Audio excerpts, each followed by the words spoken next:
বলি যাও জীবন মোতেও ধর রাধা ধব মোতেও ধর রাধা ধব মোতেও ধর রাধা ধব পরমানন্দ হে মাধব পাদুঙ্গা লুচি মাকরন্দ Hare Krishna Krishna Krishna Hare Hare Hare Rama Rama Rama Hare Hare Jai Gurudeva Jaya Gurudeva Gurudeva Jaya Gurudeva Jaya Gaura Govinda Swami Vaishnav Thakur Gaura Govinda Swami Vaishnav Thakur Guru Parampara Parampara Guru Parampara Hari Bol Hari Bol Hari Bol Hari Bol Nitai Gaur Hari Bol Hari Bol Hari Bol Hari Bol Nitai Gaur Premanande Hari Bol. Thank you, Prabhuji, Ramananda Prabhu. Thank you so much for that beautiful kirtan, remembering Gour Govinda Maharaj. So today we are very fortunate to have among us Pujyapad Bhaktivedant Ashram Maharaj. And Maharajji moved into a temple in England in 1978. And then he was initiated by Srila Gour Govinda Maharaja in 1991. And in 1996, he took the shelter of our dear Gurudev, Nityalila Pravishtam Vishnupad Ashtota Srimad Bhaktivedant Shri Narayana Maharaja. And thereafter he got his sannyas from our Gurudev in 2001. And now he has managed around over 30 preaching centers, both in ISKCON as well as in Gaudiya Maths. And even now... No, 30 years. Oh, 30 years. Sorry, 30, not 30 years. Yeah. Sorry. Yeah, so over 30 years he's been managing preaching centers in ISKCON and Gaudiya Maths. And even now he's, I think, Birmingham, you are, Maharaj? Birmingham. Yes, he's looking after the Math in Birmingham, where my Actually, I'm by myself. Oh, yeah. Kashyap Prabhu went there. I remember before his departure, he went there for a kirtan, and there was a nice ecstatic kirtan there. So yes, and he travels all over the world for preaching. And I have had good fortune of associating with him various times during parikrama in Govardhan and in Nandagaon and other places where Maharaj used to, in those times Maharaj used to do parikrama and we used to stop at all places. So Maharaj used to come that time, and I had good fortune of associating with him there. So today we request Maharajji to speak about his journey into the spiritual path, how he came and how he was blessed by so many acharyas, and how his life has become so perfect, so beautiful as it is now. Dandavat Maharaj, you can start. Dandavat Pranam. Om Jnanatimirandasya Jnananjana Shalakaya Chakshun Militam Jena Tasmai Shri Guruve Namaha Vanchakalpaturubhyascha Kripa Sindhvyevacha Patitanam Pavanebhyo Vaisnavebhyo Namo Namaha Shri Krishna Chaitanya Prabhu Nityananda Shri Advaita Gadadha Shivasadi Gaur Bhaktivinoda Hare Krishna Krishna Krishna Hare Hare Hare Ram Ram Ram Hare Hare. First of all, I offer my most respectful obeisances unto the lotus feet of my Diksha Guru, Om Vishnupad Astottara Sata Shishmat Srila Gour Govinda Maharaja. Again, I offer my most respectful obeisances unto the lotus feet of my sannyasa and Shiksha Guru, Om Vishnupad Astottara Sata Shishmat Srila Bhaktivedant Narayana Maharaja. And again, I offer my most respectful obeisances unto the lotus feet of my Param Gurudev Nityalila Pavishta Om Vishnupad Asto Tarasata Shishma Srila Bhaktivedant Swami Srila Prabhupada and Nitya Lilapa Vishnu Vishnu Parasto Tarasata Shishmad Srila Bhakti Pragyan Keshavas Maharaj. Offer my most respectful obeisances unto all Vaishnavas and Vaishnavis.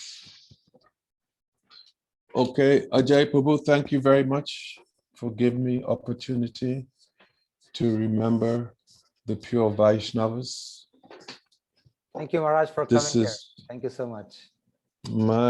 you are saving me, actually. You are saving me from my wicked mind. So this is very, very good. You're saving all of us, Maharaj, so many people. So, Otherwise, so now I want to speak. I think I have about 50 minutes, right? no, Maharaj, you have more time. You can speak till 9:45 to 10. It's fine. What time is it now? Your time? It's 8:10 now. 8:10. Yes. 9:45 to 10. That's a lot. Yeah. I thought I would focus more on Srila Gour Govinda Maharaja, and then maybe another time I can speak on Srila Gurudev. But let's see how it goes. Okay. Okay. Let's see how it goes. So, how I came to Krishna consciousness, very quickly. I was studying in London, and I was quite insane, having some different bouts with the material energy, let's say. So I was looking how I could become free from my situation. I was completely mad. I was going to the church, nothing, talking to the priests, the pastors, couldn't get help. I was looking towards books of Buddhism, this, that, nothing. I was doing different types of rituals. Then I saw the devotees in London on Tottenham Court Road doing Harinam, Hare Krishna, Hare Krishna. And then I had a book in Nigeria previously, Shir Sapanisat, and I read that book. I tried to read it, but actually I was quite intoxicated when I was in Nigeria. So I couldn't understand it, but I knew this book is something special. So then I went there, they were chanting, and then I followed the Sankirtan party back to the temple. This time they were in Berry Place, not Soho Street. And I don't want to get into all details, but there I met two ladies, Yashashvini Didi and Jagatam, Mother Jagatam Didi. And they were at the reception, taking care. They sold me a book, Science of Self-Realization, Bhagavad Gita. Then I started reading the book, and they told me about chanting. I remember when I went upstairs in the temple room, upstairs from the temple room, they showed me a picture of Srila Prabhupada. And then when I saw Srila Prabhupada, I thought, my God, this person he's not from this material world, that he's like in touch with the spiritual realm.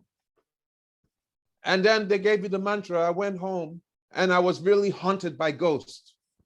Very, very haunted. I was so crazy. I used to walk around. No, I won't even go in. It was very insane. Tell us, Maharaj, tell us.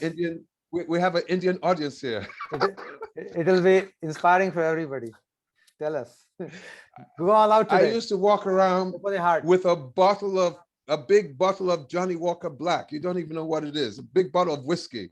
Everybody knows, Maharaj. Don't worry. A big bag of marijuana, ganja, and a Bible. And I was so out there.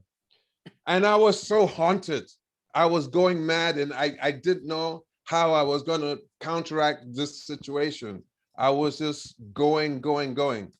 Then I went back to my room, which was in part of London called Hackney, off Mare Street.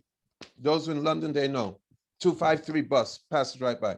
Then I just started chanting, Hare Krishna, Krishna Krishna, Hare Hare, Hare Ram, Ram. And then these ghosts just started to fly away. I said, what? Hare Krishna, Krishna Krishna, Hare Hare, Hare Ram. And then everything just started to fly away. And I had a room in a house with other Nigerian people. And they came knocking my door. Obi, are you okay? You okay? I said, Hare Krishna, Hare Krishna. And then I just like immediately, I started to come back to my senses. And I was chanting, and practically speaking, I was crying because I thought I was completely finished. And I tried so many things. And then just Hare Krishna, and that was it. It totally solved my problem. Oh my God. I just started going to the temple. I was studying university around the corner. I go in the temple for the lunch program. Then after a while, the morning lunch, then morning lunch evening. And then when I go home, I start reading the Bhagavad Gita. And when I was reading the Bhagavad Gita, I read Prabhupada's purports, and then so many questions I would have. And then when I go to read the next day, then Prabhupada would answer my questions. Then I think about it, and then I'd have more questions in my mind. Then I go read again, then Prabhupada answers. And it was like I was talking with Prabhupada and Krishna. And for me, immediately, it was all so real, so tangible, so natural. Then when my school term finished, devotees, Rohini Nandan Prabhu, he told me, oh, we have a place up in the countryside, just half an hour away. You should come, it'd be very nice. I went there. And then after some time, they said, oh, we have a bhakti program. You can shave up and come over. So this time I had a big beard.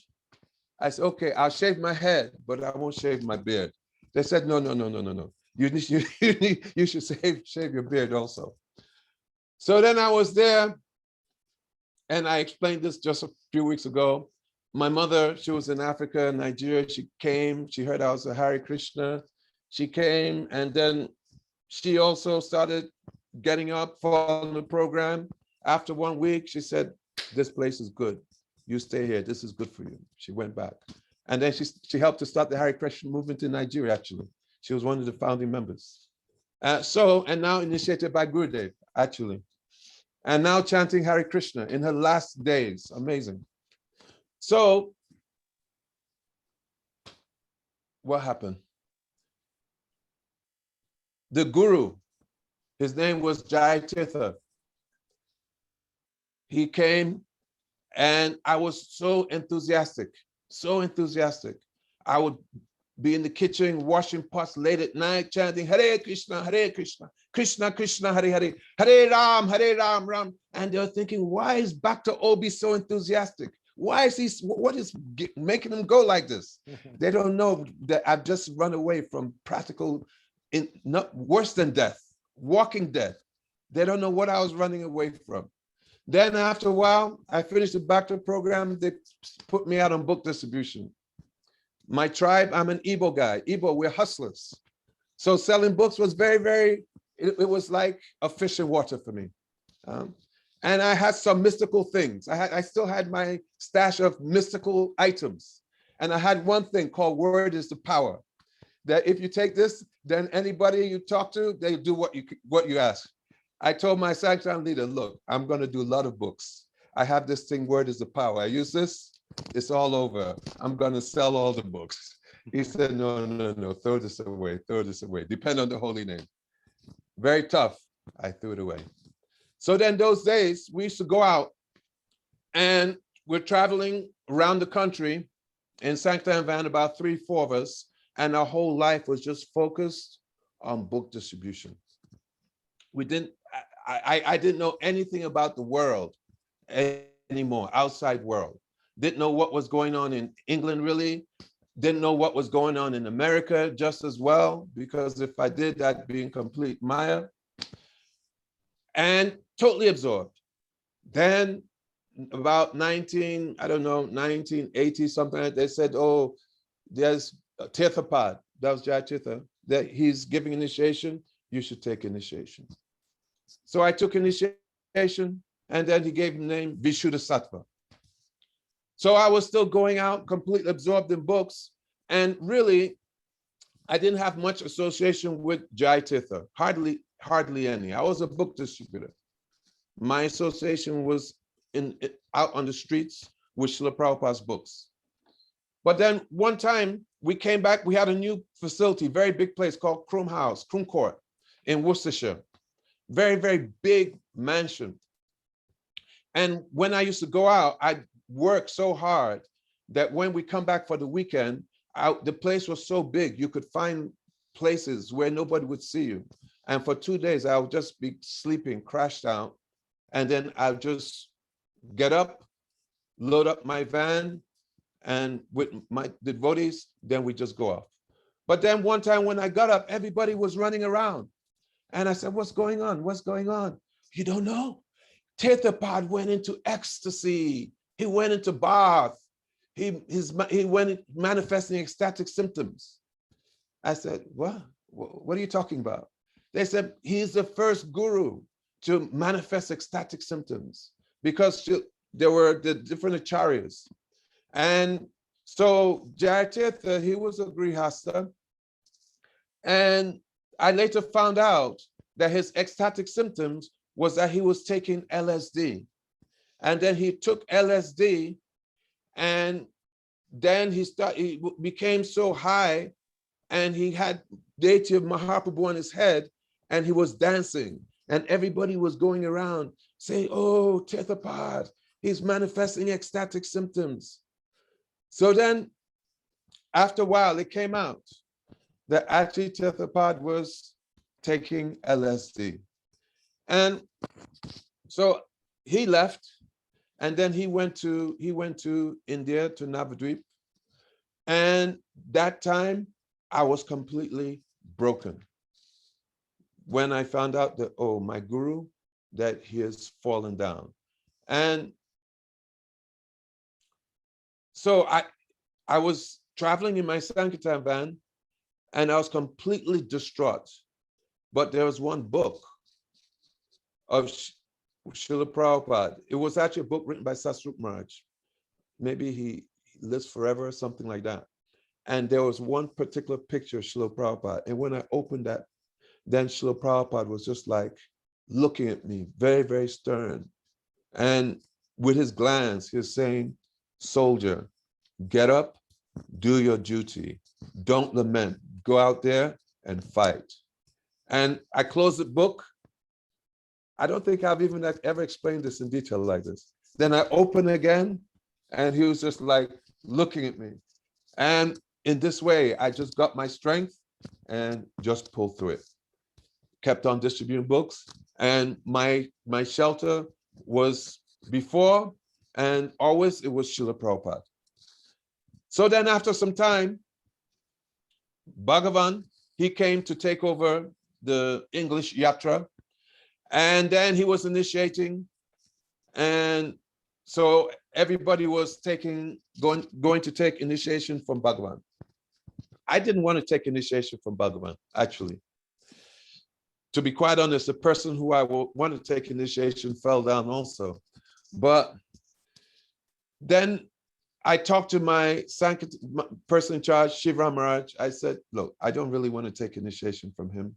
Everybody's being pushed like sheep, but I don't.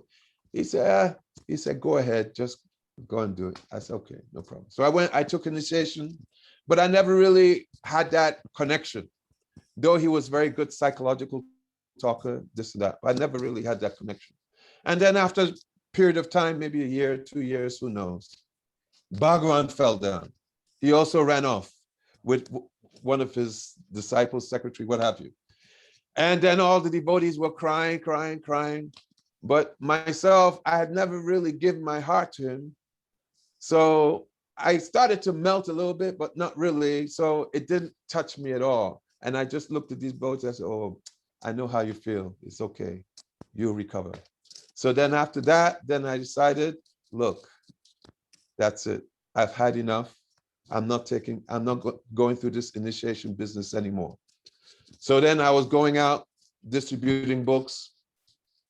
And I used to go to Vrindavan, and then I was studying in Vrindavan Institute of Higher Education. And then I was studying Sandarbhas from one devotee, Satyanarayan. Now he's Satyanarayan Baba in Vrindavan, Jeev Institute.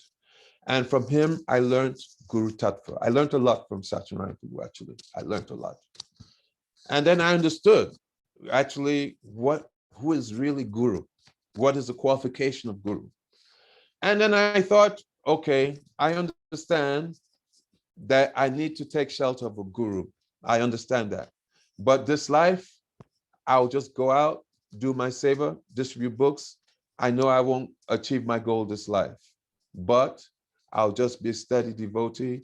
Next life, we'll deal with that. But I know I'm not going to achieve my goal without Guru, but I'm not doing it again. I'm not taking initiation again. That's it for me.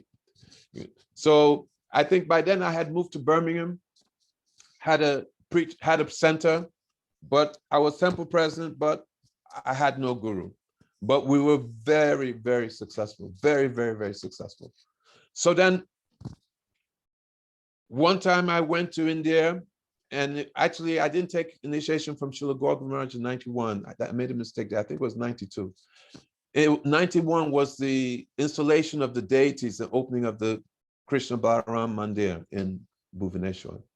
So I went there, and after the ceremony, he was speaking, and one of my friends, Akinshana Prabhu, who was his disciple, he took me to his Bhajan Kuti where he was speaking. And then he said, ask him a question. So then somehow or other, I asked him, I said, what happens if somebody gets initiated by one guru, falls down, two guru falls down? So then it says, I'll just take shelter of Srila Prabhupada. And in this way, I can achieve my goal of life, because it's Ritvik philosophy. I really didn't believe the Ritvik philosophy, actually. I knew in my heart that you need a guru, and without guru, you can't achieve your goal, Bhav Bhakti Krishna Pride. This is what I knew, what I learned from Satyanarayan Prabhu. But somehow I asked this question. Srila Gour Govinda Maharaja, Ore Baba, you're trying to catch flower in the sky, Baba. Flower in the sky, phantasmagoria. You can never achieve. And he smashed me. And it just, even though I also didn't believe it, but the way he hit me, I just said, I am never going near this person again. This is too much. And then I said, thank you, Maharaj, thank you. And then I left. So then, by this time, actually, at this time, I was still in the manor. And we were going out, we were selling paintings. Instead of doing books, somehow things had degenerated that we became painting salesmen. And we used to make a lot of money for the temple. And so one time I came back, it was like 11 o'clock at night, late. I was in bottom bunk, and then top was a cassette player. Back then you had cassette players. And then I put on this cassette player, and then I started to hear. And then Srila Gour Govinda Maharaja was just blasting. And then I just started to shake. I said, oh my God, I have to surrender. This is the person I have to surrender to. And I was really afraid, because my whole life, I never surrendered to anybody. Even I took 2 gurus, I never surrendered. I never had to surrender to them. I was my own person, my own Sankirtan band, my own party, used to distribute a lot of books, bring a lot of money. Nobody bothered me. I was my own person. And now I've understood I have to surrender to this person. And I was shaking. So then one time he came to the manor, and this like old man coming, very feeble. He had his walking stick, and then on the other hand, he was holding either Satyanandan Prabhu, or one time Satyanandan, another time Chaitanya Chandra, another year, and then just walking to the Vyasasan, and then feebly getting up to the Vyasasan. And then when he starts speaking, Yao Bhagavata Pada Vaishnavarastane Ekanta Koro. And then he transformed to a lion. And then for like half an hour, he'll just speak the glories of Bhagavatam. And I said, wow. I said, this is Guru. Before he even started giving the Bhagavatam class, just his introduction, then you knew that this person, that this is Guru. This is a different person. So when I saw him like this, and I was thinking, this person, how he's roaring like this, where's he come from? Then, if we go to the life of Srila Gour Govinda Maharaj, we see that Srila Gour Govinda Maharaj, he comes from a line of pure devotees. That his family in Orissa, they go back to the time of, I think, Narottam Das Thakur. And even, I won't go too long into it, but even back in the 17th century, he had one forefather, his name was Gadai Giri. And Gadai Giri was walking in a forest with one sadhu. And there they heard some tinkling bells, very auspicious sounds. And sadhu told him that wherever you hear these sounds, that means that Krishna's residing here. You should stay here and you should build your place and you should live here. So Gadai Giri, he stayed there, and he had a son, Gopal Giri. And Gopal Giri used to work he was a treasurer for Jagannath Dev in Jagannath Puri. So Gopal Giri, he wanted a deity of Gopal, of Krishna. And whenever devotees would come from Vrindavan, he would ask them, please bring me deity of Gopal. They say, yeah. But nobody ever brought. So then one time there was one sadhu who had a very beautiful deity of Gopalji. And he used to carry this deity around his, with a bag around his shoulder, hanging in front, and the deity would be there. And he would just travel throughout Braj forest with this deity. So the deity came to him in a dream and told him that I want you to take me to Orissa, to Jagannath Puri, to Gopal Giri. And Sadhu didn't pay any mind.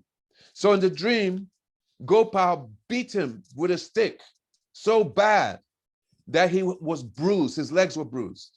When he got up, the bruises were still on his leg, he couldn't walk. So then he said, how am I going to take Gopal to Jagannath Puri? I can't walk. Gopal told him, until you get there to Puri and Gopal Giri touches your leg, you won't be cured from this. You'll suffer. So he made it 2,000 plus kilometers to Puri. He found Gopal Giri and then gave him the deity and asked him, please, you touch my leg. When Gopal Giri touched, then he became free. So his line, Srila Gour Govinda Maharaj, they've been worshiping Gopal in Gadai Giri for over 300 years. They've been worshiping. And even his grandfather's name was Bori Bandhu Giri. And Bori Bandhu Giri, he was very, very astounding personality. So much so, and Gopal, he used to be always with his grandfather. He was not always, but a lot of time he spent. And his grandfather even was the person who first taught him Maha Mantra. So when Bori Giri was about to leave his body, then he asked his son, he said, so what is tomorrow? He said, that is one Mag Astami, which is the appearance day of Advaita Charya, Advaita Saptami. All the devotees were going to Konark. He said, when are they coming back? Then he said, oh yes, they're coming back. Then he gathered all the devotees and there had them chant Hare Krishna, and then he left his body. Gour Govinda Maharaj, he was there. That Gour Govinda Maharaj, his father used to read Srimad Bhagavatam every year, the whole 12 cantos every year. So when he was within the womb of his mother, he was hearing Srimad Bhagavatam. His mother was always engaged, serving Gopal. So when Srila Gour Govinda Maharaj, when he was born, he had so much attachment to Bhagavatam and to Gopal that as a young boy, as soon as he could read, then he would always have Bhagavatam. Though his father was in the habit of reading. But Braj Bandhu, then he would take the Bhagavatam at night. They didn't have a lantern, so he would go in the kitchen where there was the firewood and the cinders. So with the light from the firewood, then he would read Bhagavatam. When he would cry, the only thing that would make him stop is that they put Bhagavatam on his chest, and then he would stop. So much attachment. By the time he was like 8 years old, he'd read Gita, Bhagavatam, and he would always be singing the bhajans of the previous acharyas, Narottam Das Thakur especially, and he would be taking care of Gopal in Gadagiri. The family had a kirtan party that were famous. They would travel to different villages and do kirtan. And in the register of Jagannath Dev says that whenever the kirtan party from Gadagiri are in Jagannath Puri, that they should come and they should do kirtan, especially for Lord Jagannath. So Srila Gour Govinda Maharaj, he would travel with his uncles and they would go and do kirtan. That when it was time to take rest, his parents would tell, no, you cannot go for the kirtan. He would wait till everybody was sleeping, jump out the window, and then go and catch up with his uncles and go for the kirtan. This was his spontaneous attachment for Kirtanak Sada Hari, for always chanting Harinam. So in this way, his whole life, he was always absorbed in kirtan, and he was an avid reader. He was completely addicted to studying the scriptures. When he was 18 years old, he took a vow to study the Vedas, Upanishads, Puranas, and he would stay up and he read right through. One time we took him in Holland, we took him Venu Geet of Gurudev, and then he stayed up that whole night, read all Venu Geet. He was so happy. He was so happy, actually. Don't even want to say what he said. So he was so happy, so happy. It was myself and Raghava Pandit. So then,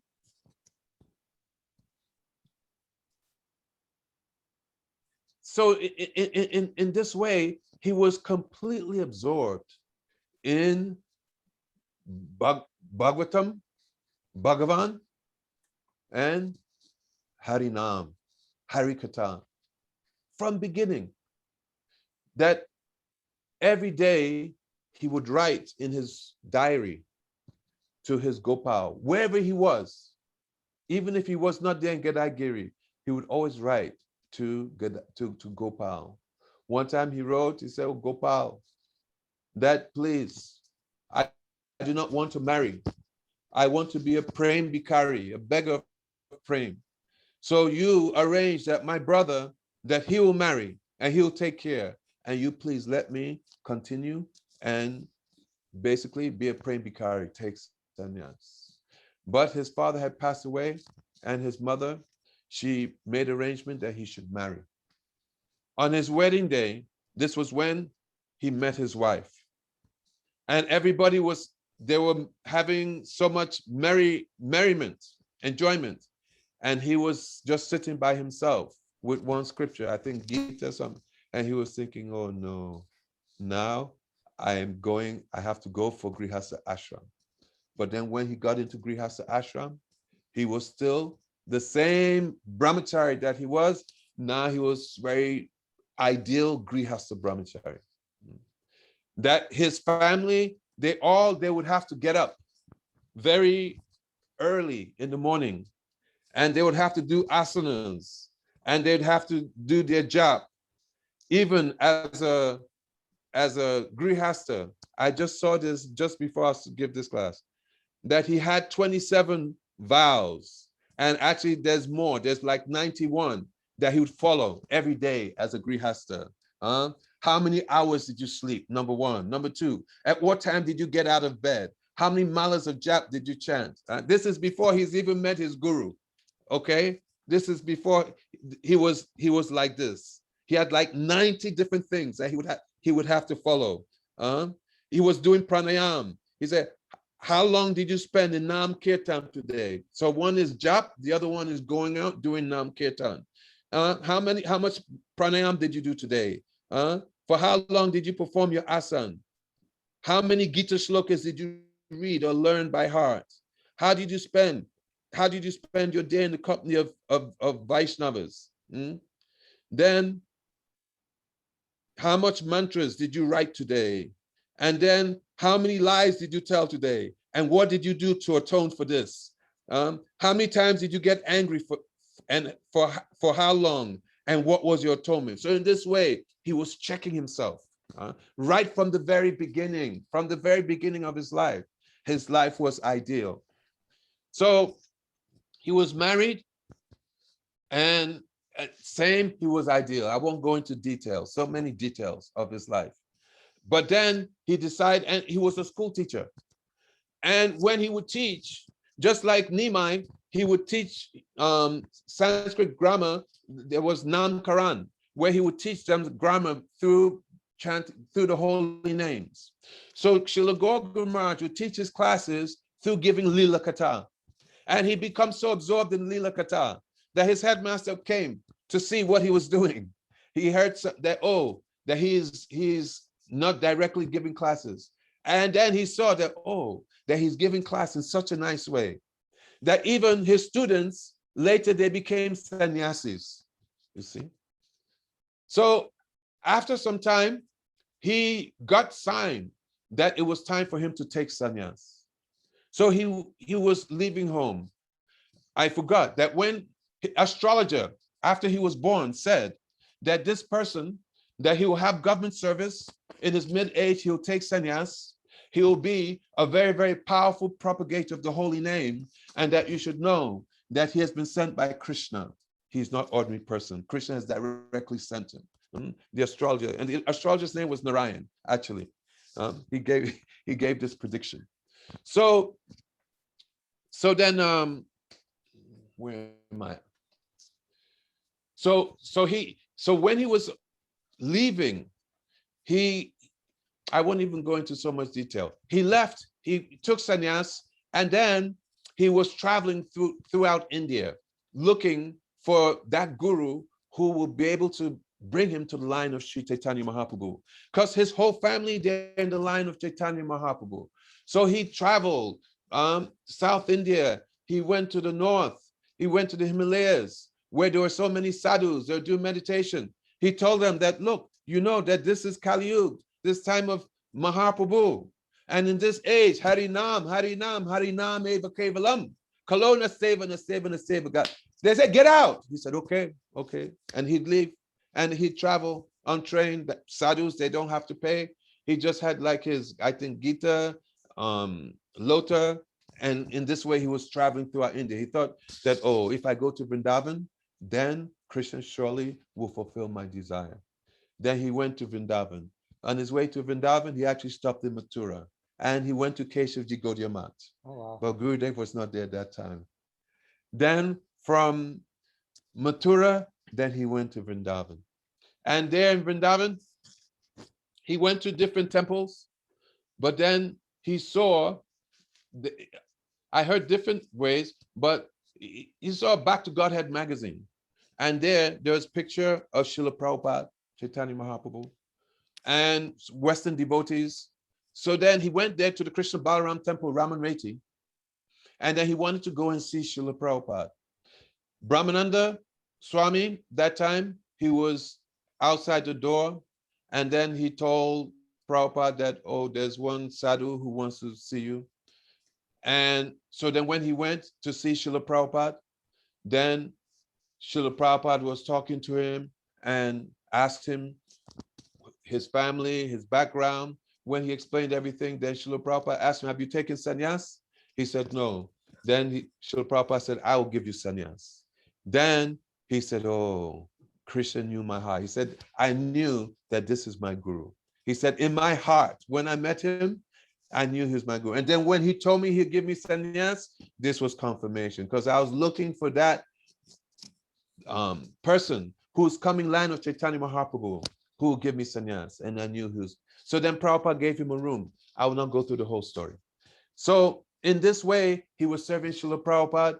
Srila Prabhupada, he took initiation very quickly. He took sannyas also very quickly. That is also another pastime. He was the priest to do the yagya for one Tripurari brahmachari. And Tripurari, but there were two sannyas cloths. So everybody was wondering, who's the second one for? Because Gour Govinda, he was a priest, because he was brought up a Brahmin, Vaishnava. He knew how to do all the ceremonies, everything like that, even though he was such a young devotee. So then when it was time for the devotees to go and get their cloth and go and change, then he got up from the yagya pit, and then he went and took the other sannyas cloth. And all of them said, oh, it's Gour Govinda. He's going to take sannyas. Because Gour Govinda Maharaj, long story, he had asked Prabhupada that I want to take sannyas. Because by this time he was living in Bhuvaneshwar. And in Bhuvaneshwar, so many devotees were coming and going, coming and going. They were not staying. And because he was junior to them in years in the movement, they used to give so many instructions. And also they did not want to stay in Bhuvaneshwar. But Prabhupada had given the order that you go and you stay there, that you'll see this will be one of our best temples. So he was staying there by himself, basically.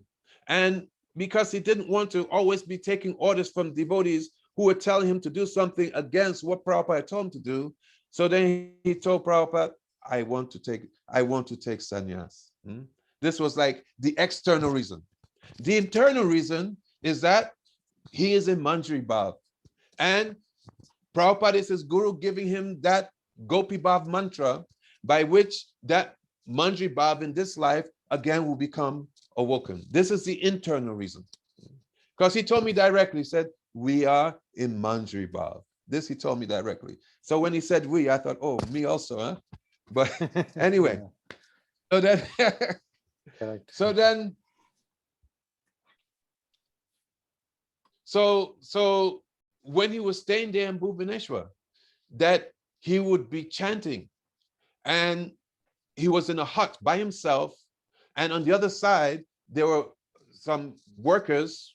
I don't think even workers for him. They're workers, and they were just like smoking ganja, but he was just completely undisturbed. He was focused that he must carry out the order of his guru.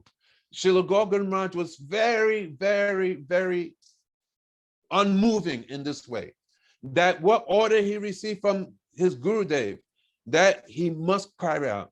That even sometimes, generally speaking, he would not eat till late at night until he had chanted and also translated the books that Prabhupada told him to translate. Then then he would eat. Without translating the books, he will not eat. One time he was chanting, Hare Krishna, Krishna Krishna. And then he saw something.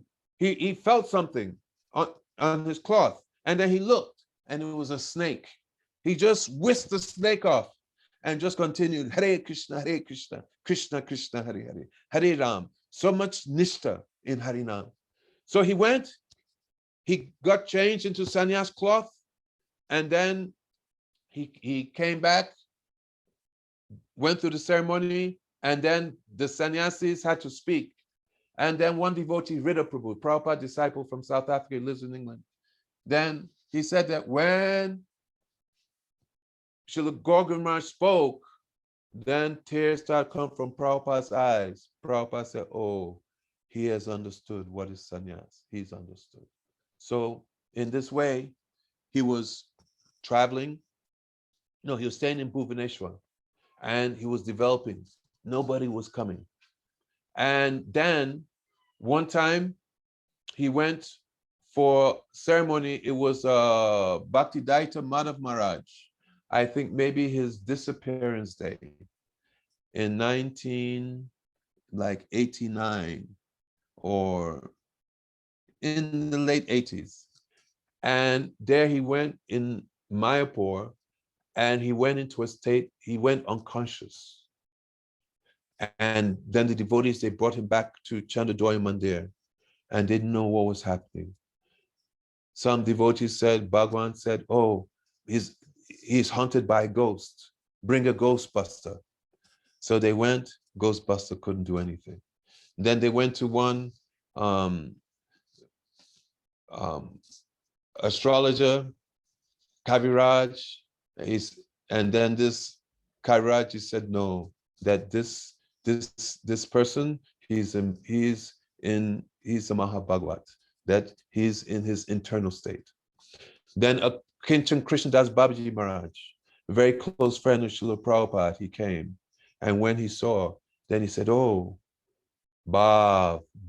He took a piece of thread from his cloth and he put it under Srila Gour Govinda Maharaja's nose. He was barely breathing. He said, Bob.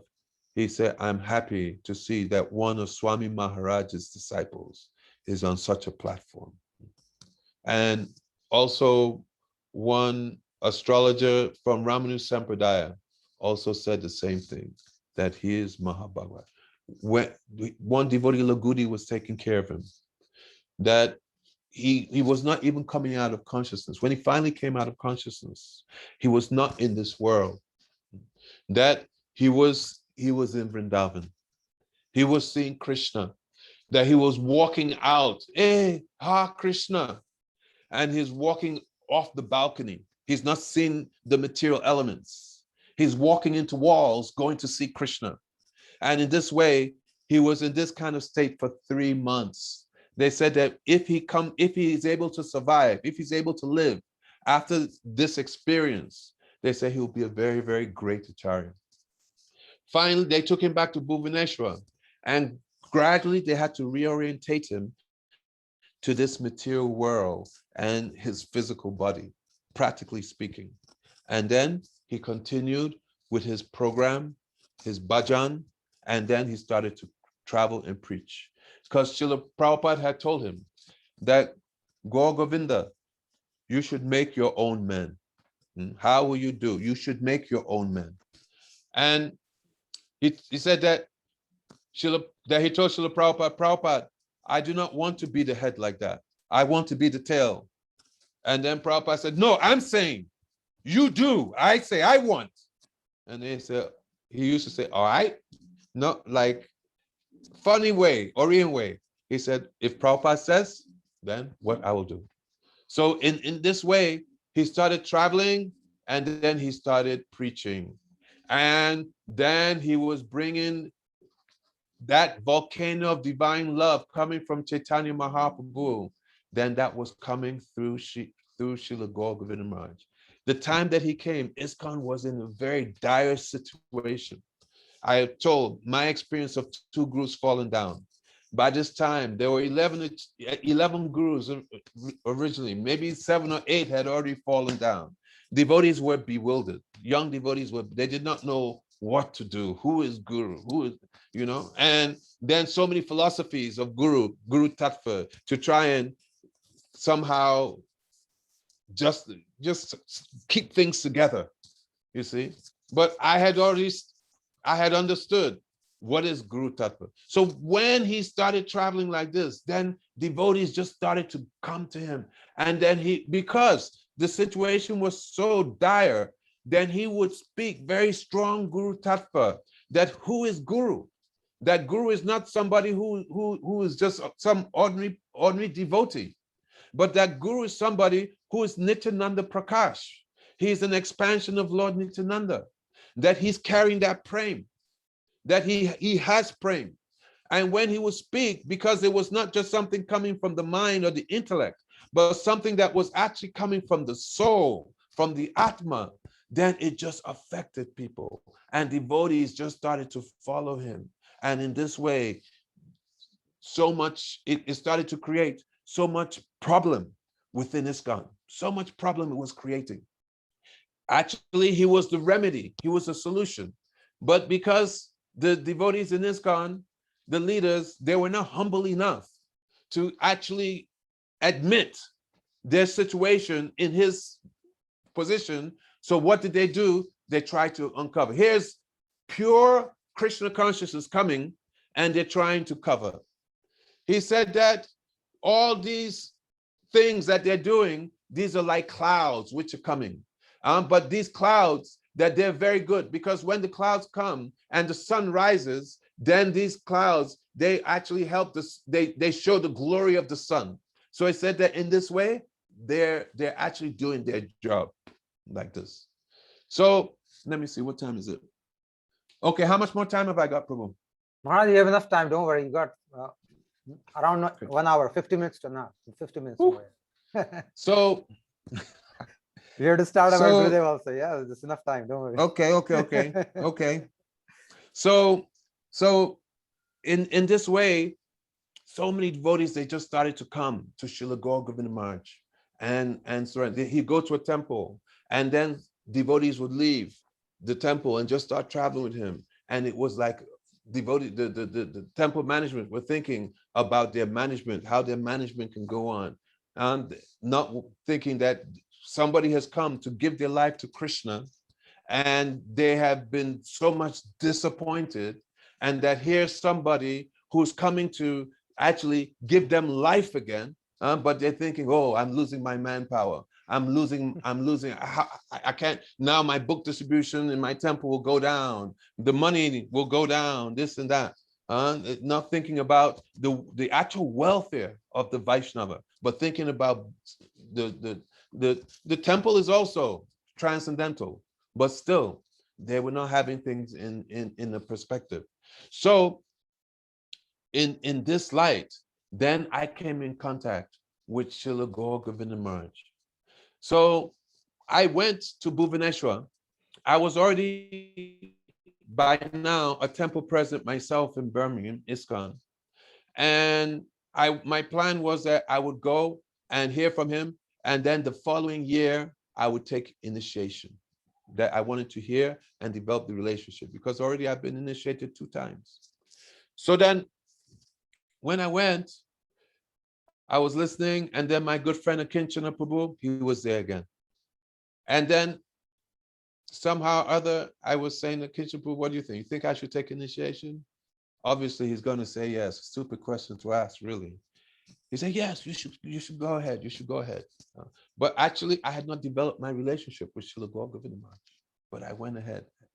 And there was another devotee with me called Atmaswarup. Atmaswarup had also been initiated 2 times. He passed away since.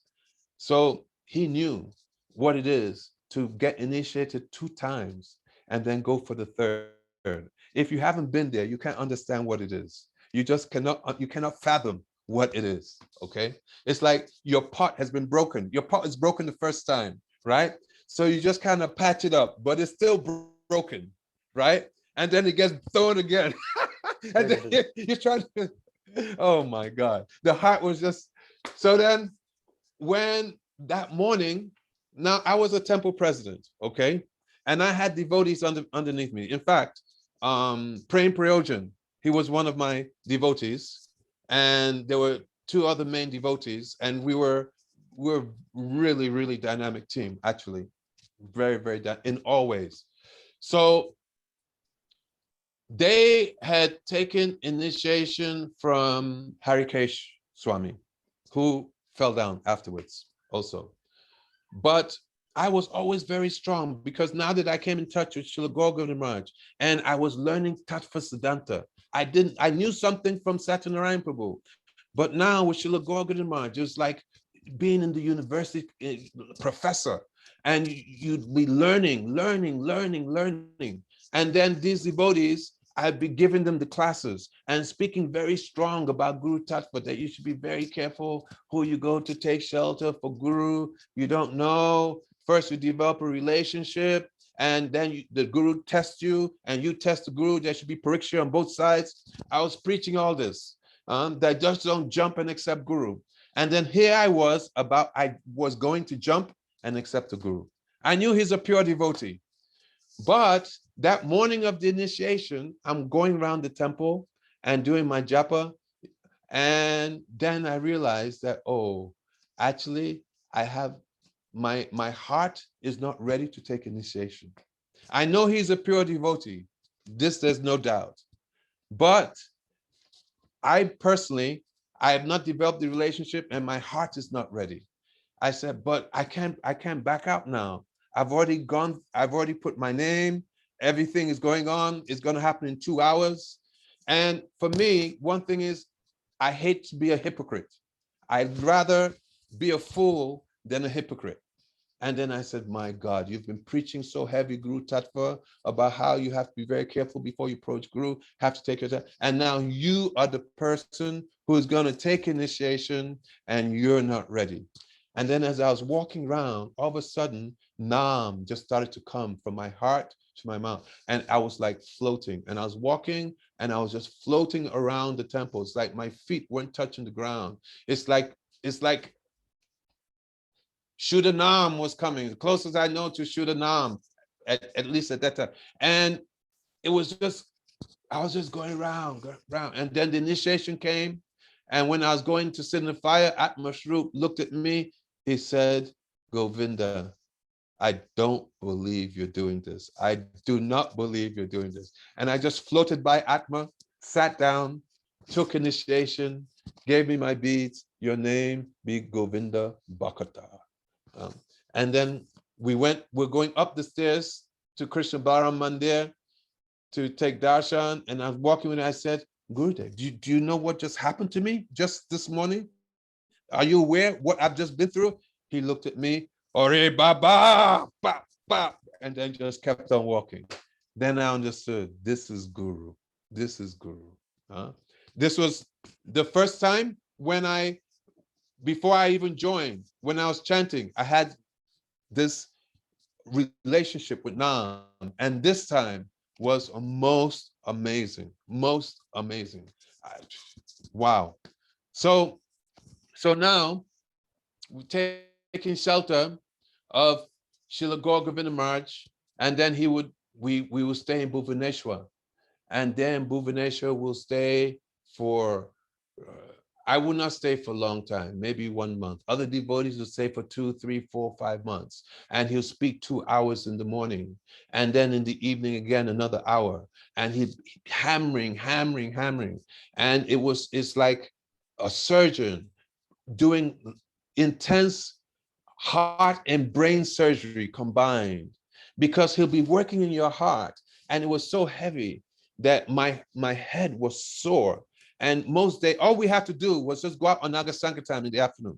But someday it was just so intense that I would just have to lay down. It was just like too much intense bhakti. He was just pumping into us. So much so that we were like in a Goloka bubble. The material world was out there, but he had created by his sound vibration a whole kind of protection. And we're in that protection. And we were like sealed tight in this spiritual protection that he'd given by his Harikatha. It was amazing. That after one time I left Bhuvaneshwar, I went to Krishna Balaram Mandir in Vrindavan. And then when I went to take darshan of deities, Radha Shyam Sundar, then I saw that Radha Shyam Sundar, they were no more stone, they were alive. And then then he always used to say, Shuta Ichita Patan, that this is the path where Shuta, first you hear, then you see. And what he spoke practically would come to life. That I look in deities, wow, that's not stone. They're actually alive. That was just, all we had to do was just hear. Just go, he said, you just come and you just hear Harikatha. So most important, that we should always put ourselves in a position that if we have not come to this point of Nishta, being fixed, we talk about Guru Nishta. Who has Guru Nishta? That person who has Nishta and Bhakti has Guru Nishta. So until we come to that point where we're really fixed, because I asked them, I said, at what point does that devotee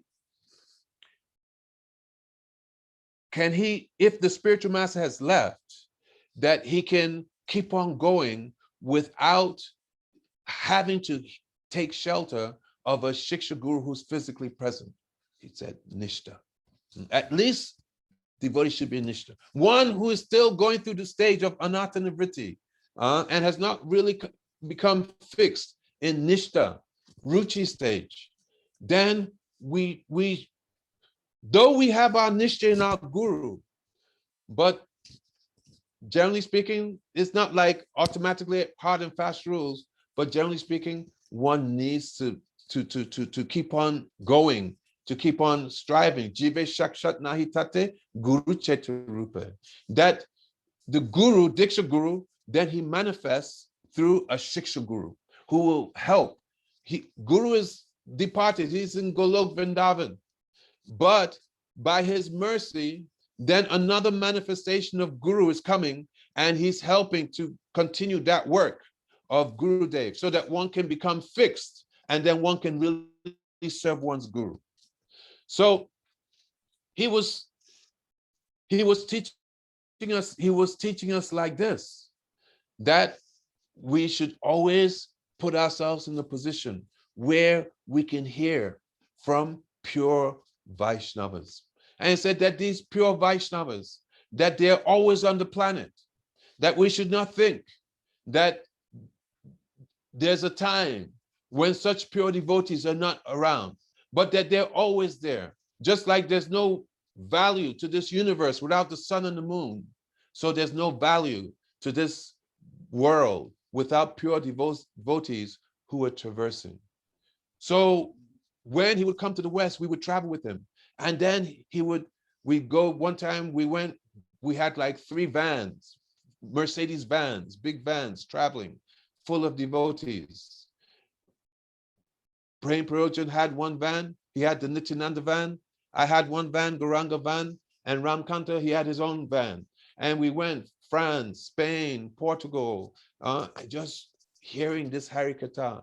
And he so much cleansed our hearts that really we were, though conditioned souls, so much realization was coming by his mercy. It's called Taranga Rangini. We have not really come to that high level, but because we're in the waves of his bhakti, then we're also floating on those, surfing on those waves by his mercy. So in this way, Srila Gour Govinda Maharaj, he was traveling and preaching, and then one time in 96, then he went to Mayapur for the festival, and I was there. And they actually, Srila Dwaiti Maharaj, he had just come out with 1 book, Guru Tattva, and he was distributing this book. And he and Shoti Maharaj, they're companions, and they're distributing these books in ISKCON. It's like, I think he's now come out with the book again, and now it's revealing what is position of Guru. So they're distributing this book, and all the Bengali devotees were gonna beat them up. And Shoti Maharaj was supposed to be the bodyguard of Srila Dwaiti Maharaj. And then Shoti Maharaj, he was playing like if he knew martial arts. But then he came, he said, look, I've never had a fight in my life. What am I gonna do? These guys are gonna kill us. And then same time they were grilling Srila Gour Govinda Maharaj. They're saying that this Jayantakrit, his name, he's got his power from Gour Govinda Maharaj. So I don't even want to say. Somehow they said that if Gour Govinda Maharaj is dealt with, then automatically Jayantakrit will lose all his power. And they really gave him such a hard time. Actually, this was not 96, this was 95, 94. And then that time, Gour Govinda Maharaj came, and then because whenever there was GBC meetings, then after we come back to Bhubaneswar, he would just have a meeting in the courtyard, and all the devotees would come. And as far as possible, he'd just tell us everything. Gour Govinda Maharaj was very, very open, like a child, actually. After some time in ISKCON, he learned that he couldn't be like that all the time, okay? But that's just his nature. that when he would speak, he would boom, and sannyasis would be afraid to go and sit in front of him. Gurus would be afraid because he said, Maharaj, speak, speak, speak. And because they didn't know this Siddhanta, they'd be afraid. So, but then as soon as he got off finish his class, go Vanchakalpa Turubhyascha Kripasan Bevacha Patitanam Pavanebhyo Vaishnavebhyo Namo Namaha. And then come from the Vyasasan.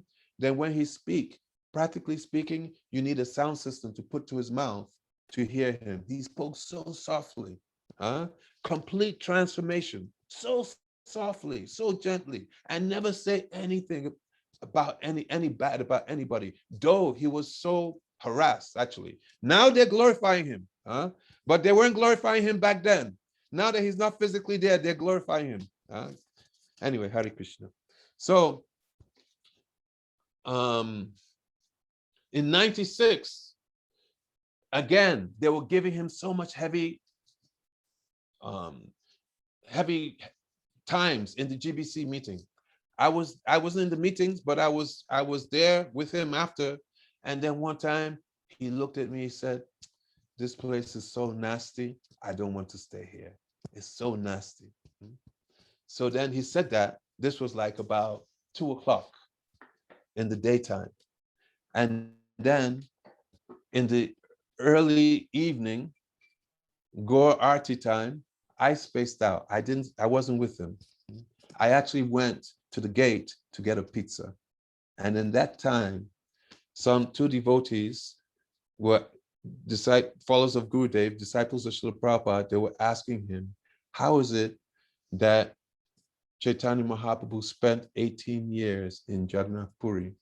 And then Srila Gour Govinda Maharaja, he told a pastime, 3 logs of wood, where, time is it? I won't go into the whole story, but it's when Krishna is sleeping in Dwarka, and then Narada Muni and Uddhava, they come to his side because he's supposed to be at the meeting hall, but he's still asleep, and they know that he's absorbed in Vraj Leela, and then they decide that Narada Muni should play Vraj Leela Kahani, but they understand that if Narada Muni starts to sing Vraj Leela Kahani, that Krishna will, in this state, he's absorbed in Vraj, that in this state he'll get up, and that he'll automatically he'll be in Vraj Bhav too much. So they said, prepare the horse, his chariot. They brought the Ruka to be ready to take him to Vraj. And then, but Narada Muni, he wanted Uddhava that he should go to Vraj and tell the Brijbasis that Krishna's coming. Uddhava said respectfully that it will not be a good idea because I already told him he was coming so many years ago, and he has not come. Then Baladev came. They said, Baladev, that you go. And then Baladev also, he started to lament that I also went to Vraj. I told the Brijbasis that Krishna's coming, and though I kept on telling Krishna to go, Krishna didn't go.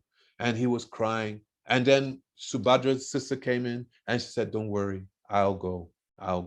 So they prepared Subhadra's chariot. And then in the meantime, Balaram said, oh, if Krishna and Subhadra are going, I am also going to prepare my chariot. So then Baladev went first, Subhadra went second, and then they sung Vraj Leela Kahani. Krishna came to consciousness, immediately got in his chariot, and he went there. And as Srila Gour Govinda Maharaja was telling this pastime, I cut it short. Then when Krishna, first Baladev arrived, and then he saw the state of the Brijbasis, and then his eyes became very big, his arms went in his body, his legs went in his body, he became stunned. Subhadra, she went, but she did not even make it to Nandagaon, but was seeing the situation of Brijbasis, her eyes became very big, and her arms and legs went in the body.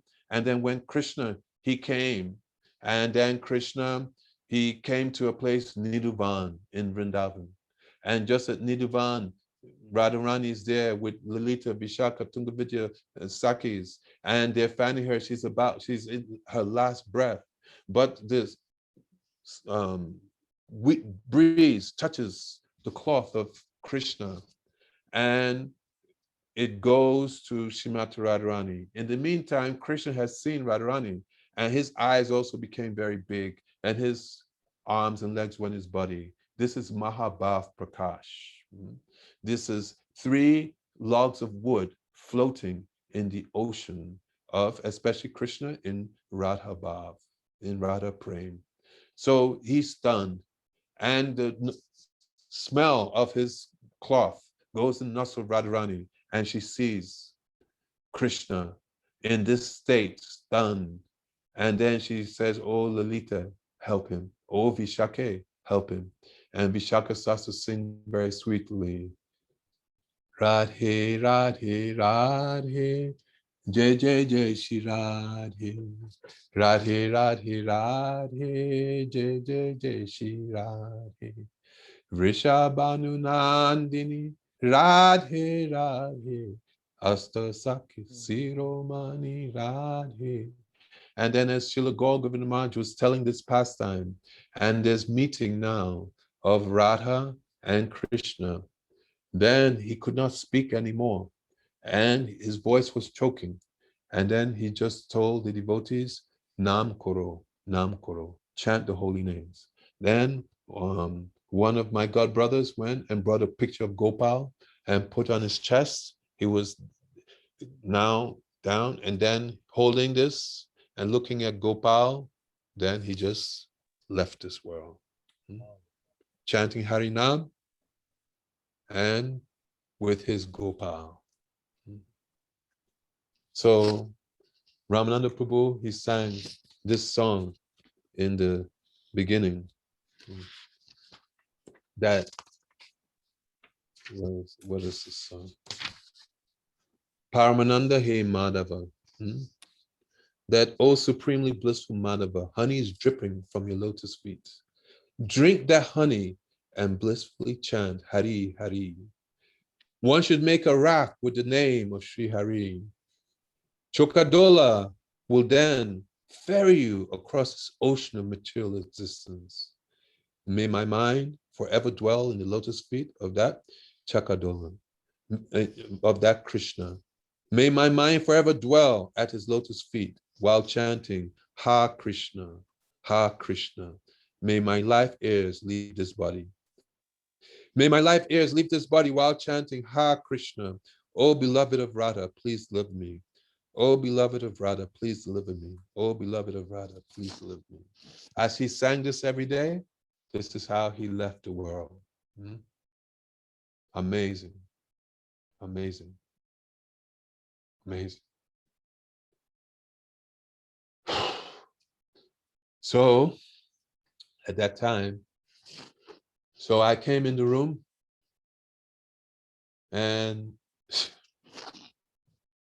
there were some devotees, some ISKCON, even he left in such an auspicious way, supremely auspicious, perfect. They could not still accept it. They could not still accept it. They could not still accept it. I don't even want to discuss that. So then,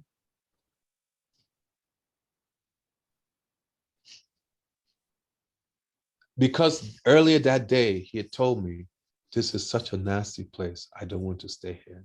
Of course, it's Mayapur. It is the most holy of dhams. It's the most holy place. But because of the treatment that he was receiving, he did not want to be in that atmosphere that was created by that situation. And I was just a young devotee. Actually, just a couple of months before that, I was with him in Africa. He had gone to Nigeria, and I was there because I had buried my father. After I buried my father, then because the son, I hadn't seen my parents for like 20 years, but I went, did what I was supposed to do as the son, blah, blah, blah. Then Srila Gour Govinda Maharaja came to Nigeria, and then I stayed with him. Then we came to Mayapur, and then this happened, you see. I had first buried my father, my material father, and then now this happened. And the devotees were like really stunned. They were stunned. They like didn't know head to toe, left or right. So I kind of had to manage. Okay, I had to manage. So I said, we're going back to Bhubaneswar. And so GBC members were telling me back to Chumar saying, but he's left in Mayapur, most auspicious place. Even today, my god brothers are arguing about this. I never get in the argument, actually. I never get involved because my name doesn't come up and it's okay. But I'm the one responsible. So then he took me to Srila Bhakti Pramod Puri Maharaj. And Srila Bhakti Pramod Puri Maharaj was saying that he's left in Mayapur, very auspicious. And somehow, like a fool, I knew of Srila Bhakti Pramod Puri Maharaj, but when that time in ISKCON, we're not ISKCON. But I was with Srila Gour Govinda Maharaja also by this time, so there was no need to go anywhere. So I was just thinking that he did not want to stay. I remember what he told me before. I said, Maharaj respects, but we're going to Bhubaneswar. So then one of his followers, Prabhupada, said, you've made a big aparat, you've made offense. Years after I went to Srila Bhakti Pramod Puri Maharaj, I said, please forgive me my offenses. And he remembered me. He said, no. It was his desire. It was his desire. It's okay. You see. So I said, phew. So then we drove to Bhubaneswar that night. And then in the morning, then Samadhi was done. We did Samadhi. Then after, we went back to Mayapur. So then from Mayapur, about 8 of us, we went over the Ganga and we went straight to Gurudev's mat. Then at that time, there was, before the parikrama, so the sannyasis were sitting on table up in Devananda Gaudiya Maths. They had a table, Param Pujjapad, Srila Bhaktivedant Vaman Goswami Maharaj, Param Pujjapad, Srila Bhaktivedanta Tirikara Maharaj, Srila Gurudev, assembled sannyasis, and then so many brahmacharis. The hall was upstairs, was full by Gurudev and Srila Vaman Maharaj's room. And so we were at the back, 8 of us, and Gurudev was there. So then at that time, when I saw Gurudev, because I knew of Srila Gurudev. And sometime when we were having Mayapur festival, Gurudev came in and then went out. And even when, after first guru, second guru, in my mind, thought, maybe I should go to Srila Narayana Maharaj and take shelter. This came in my mind. And then I thought, if I do that, I have to leave ISKCON. No, I don't want to leave ISKCON. So then I just put that out of my mind. But then, when I was with Srila Gour Govinda Maharaja, there was no need for me to go anywhere. I mean, we were so close to Puri for like the whole time. We never went to Puri, nothing. Nothing. We were just there in that Goloka bubble. And we had no desire to go anywhere, at least me. So then, just seeing Gurudev from that distance, then immediately, without a word, then I knew this is a person who I'll take shelter of. Immediately, my heart totally went to Gurudev, just like that. I did not plan anything. I had no intention. But as soon as I went there, then I knew, oh, this is my Shiksha Guru, like that. But I was a temple president. I was in ISKCON. I didn't say anything to any devotees. Then after Gurudev, he finished. Then,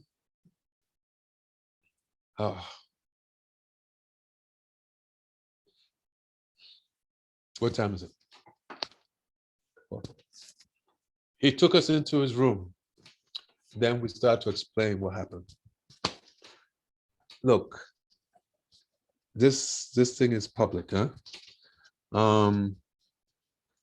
Gurudev said they're going to try and kill your bhakti. He told us, actually. He told us. And I felt like that. ISKCON people may be listening. What can I say? I'm sorry. I felt like that. So then, because I'm not even going to justify what I said. It's like that. It's like that. And what Gurudev said was true. For me, it's true, 100%. So then we went back, and at this point, then I knew that I'm going to be with Srila Narayana Maharaj, but I didn't tell anybody. I remember Srila Dwaiti Maharaj was in that group, and when we were walking away, I was actually really shook by this whole experience of meeting Gurudev. And he was saying, "Are you okay? You okay?" I said, yeah, I'm okay, no problem. I'm okay, no problem. You know, but I had just been through like an amazing, amazing experience. And then I was thinking how I'm going to be with Gurudev. How I'm going to be with Gurudev. I'm glad that God has blessed me with a cunning, conniving mind, because I just kept it to myself. I said, let's see how this is going to play out. So then we went back to England. This was February, March. And that around that time, actually, Brajnath Prabhu, he had taken shelter of Gurudev, and he was coming over to Mayapur. And I think he was planning Gurudev's first trip, because he was coming and befriending me and, hey, how you doing? You know, and something was up. I know, I'm not a fool. I know. He wasn't just befriending me for no reason. Something was up. So in the summertime, then Gurudev, he did his first tour to Holland, to Europe. And first place he went was Holland. So then by this time, our temple, our small ISKCON Maths, it was originally a small book distribution firehouse. It was like amazing. But because the disciples were disciples of Harikesh Maharaj, and I had a bit of a head-to-head with Harikesh Maharaj, because he banned Srila Gour Govinda Maharaja from traveling in his own. That's another story. I never talked about that. He banned him from traveling. And I found out from a friend, and I called him up, and he tried to dodge it. And I said, no. I heard you, this is your doing, not your temple president's. He didn't know I was initiated by Srila Gour Maharaj by this time. And then, you know, he tried to dodge it, blah, blah, blah, blah, blah. So then there was a little war going on, and I did a very bad thing. Praying Projan, I said, look, you know, the war is going on, and you're on the other side with your Gurudev. I said, it's time for you to go. My other devotees, I said, okay, let's split. And they actually cried. They cried. You know, we were so close. I did a bad thing. That time, I admit 100%, I did a bad thing. I did a bad thing. And so then now, the temple was only disciples of Gour Govinda Maharaj. We had Nuru Hari was there. Oh, you don't know these.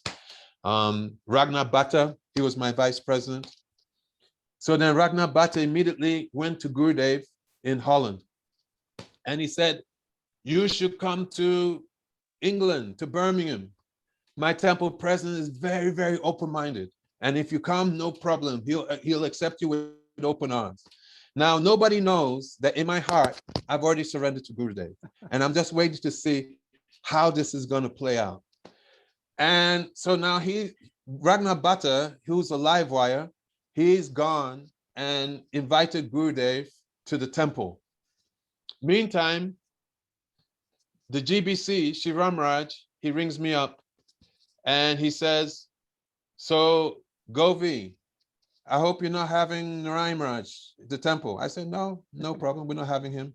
Not knowing that Ragnar Bhatta is already arranged. So then in the meantime,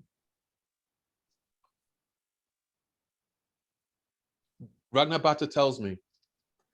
And so then Srila Maharaj again calls me up. Govi, is he coming? He said, I know him. If he comes, he's going to take everybody. I know him. He was panicking, you know. So then, if Srila Maharaj watches this, Jai Maharaj. So then, at that time, we had a meeting, and we're all God brothers and God sisters. So then we decide, okay, we're going to tell them in ISKCON that we have to have him because we've already invited him and we don't want to make Vaishnava Aparad, but we will never do it again. Okay, this is what we're going to tell them. So then this was our line. We're going to invite them. So then in the meantime, not the GBC, but the General Secretary of England, he calls me up and he says, hey, Govind, you know, Narayana Maharaj is coming. He's traveling in England. And by this time, all the devotees in the temple, they had all got ready that wherever Gurudev was going, everybody was going to follow, including all the new devotees bhaktas who had not taken initiation from Srila Gour Govinda Maharaja, but they were going to, but then he passed away. So they were all going to go because we would preach Guru Tattva, that you should always go and hear from a pure devotee. We were not bothered about institutional this, that. We were within ISKCON, but we had a completely different philosophy, okay? And they let it happen because I had standing in the society, so they said, well, at least they're under Govinda, so it's okay. So everybody was going, but I was temple president and I couldn't go. And I was the one who had more attachment than anybody else for Gurudev than everybody else. So I became sick. I had a fever that, oh, I can't go. Then this devotee rang me up and said, look, we should go and we should follow him and we should hear what he's saying. Then at that point, I said, Hari Bol, Hari Bol. Officially as a member of ISKCON, now I had permission to go and hear all of Gurudev's classes. That's how the thing where they say I was a spy. This is where this came in. So then the day before Gurudev was to arrive, the secretary rang me up. He said, I can't go. I said, why? He said, my wife said that if you go and hear from him, you may get caught up and you may start following him. So she has forbidden me to go. But you go and you be our representative, like this. So in this way, I was free. So Gurudev came. This was now something like June, July of 1996. And he came and we welcomed him. Vrindavan Vilasini was there. Shamrani Didi was there. So many devotees were there. It was amazing. And like that, Gurudev left and everybody went with him. And I could go because I was the GBC representative, like the spy, as they say. But nobody knew that I was already in Gurudev's pocket. Gurudev had already, my heart was there, totally. So we're traveling, and then I'm traveling with Gurudev and the group, and I was staying in my van, my Gauranga van, which is like really nicely kitted out. And Gurudev, Madhav Maharaj, then he was Naveen Krishna Brahmachari. I would go to them and I would tell them, yes, the GBC, ISKCON, they're planning this. And whatever was going on in ISKCON, then I was telling them, right? And at first, Madhav Maharaj was not trusting, what's this, what's his game, you know? But I was with them fully. I was with them, 150% I was with them. So then what really solidified, what really was the confirmation for me was one night I was in my van. We were hearing Gurudev's, and when Gurudev came, he was speaking just small, like Sridham Sakha. He had a small place in Ratlet near the manor. It could barely fit like 10, 15 devotees, and we squashed in there, and Gurudev would speak, and it was like Vraj was just filling the room. It was like so sweet. And then when I went back, I was in my van by myself. And then I was remembering Srila Gour Govinda Maharaja. And then I just started crying and crying and crying and crying and crying. Then I knew that, oh, that Gurudev, that this is confirmation, he's my Guru. Because when Srila Gour Govinda Maharaja left his body, Bhuvaneshwar, all his disciples, they were uncontrollably lost in tears. It was like wailing. And practically the only person that wasn't crying was myself. And I just said, I'm a hard-hearted person. I just took it. But by hearing Gurudev's Harikatha, then that created my attachment so deep for Gour Govinda Maharaj. Then I knew that this really is my Shiksha Guru, because he's increasing my attachment and my love and affection for my Gurudev. And so then, in this way, Gurudev, he finished his tour in Europe, Then he went to America, Badger, and the rest is history. So then when it was time for Kartik, pretty much our whole temple was going for Kartik, and we had a lot of young devotees. So what I did was, I had many sannyasi gurus in ISKCON come and give Harikatha in our temple. And then I also was speaking very strong Guru Tattva, very, very strong Guru Tattva. And then when it was time for going for Kartik Parikrama, then all the young devotees say, we're going on Narayana Maharaj's Parikrama. Yeah? So then I thought to myself, my job is done. I've done a good job. I said, why? I mean, this Maharaj came and that Maharaj came and that Maharaj came, that Maharaj. Why are you going with Narayana Maharaj? He said, because we want to take shelter of a Mahabhagavat. They may be Majjhim, but we don't feel they're on that level. We want that. Then I was like, okay, this is good. So me also, I went on that parikram. Oh, by that time I resigned as temple president because it was too much. It was too much friction. Actually, one devotee was giving me a hard time. One of my godbrothers, he was giving me a hard time, right? And I said, okay, I resign. You become temple president, not knowing that he also had become so attached to Gurudev that he also was going. So that was Janardhan, Spanish devotee. So then we went for parikrama, and then all those devotees, Acharya Ratna, Tarun Krishna, Amal Krishna, so many. They all went. They took shelter of Gurudev. Okay. So then, for me, I thought, you know what? I've had it with institutions. I mean, respectfully, I got so much from ISKCON. I owe everything to ISKCON. Best days of my life I've had with ISKCON. But there was a time that I said, okay, this is time to make a split. You know what? I'm just gonna chant, do bhajan. I can distribute books and maintain myself, no problem, and just do sadhu sangha. And this is gonna be my life for the rest of my life. Okay, it's just been too traumatic.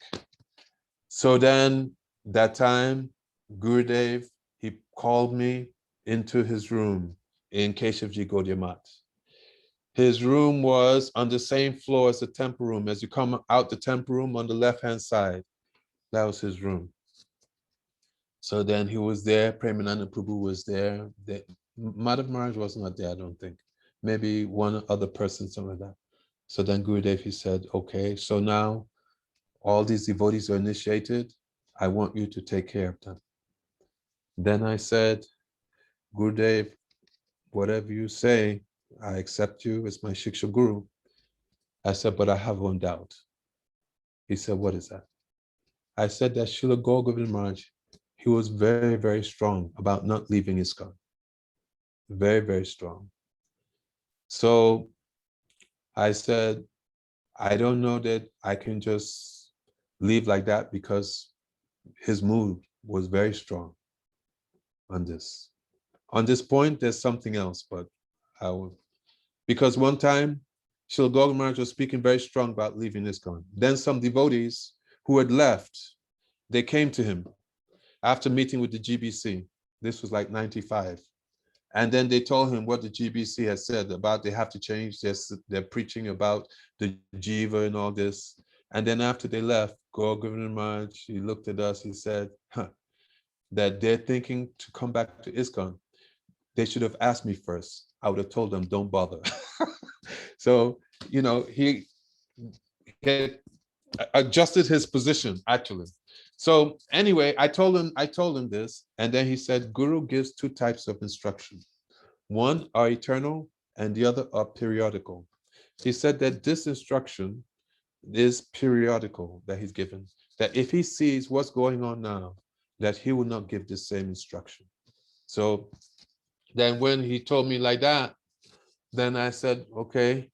I said, so I am a weak conditioned soul. I said, so I'm going to take a leap of faith here, and I'm going to do what you tell me. But please, I'm begging you that please, you always catch me. And Gurudev, so far, so good. And only if I forcibly, if I make aparad, I'm confident that there's no problem.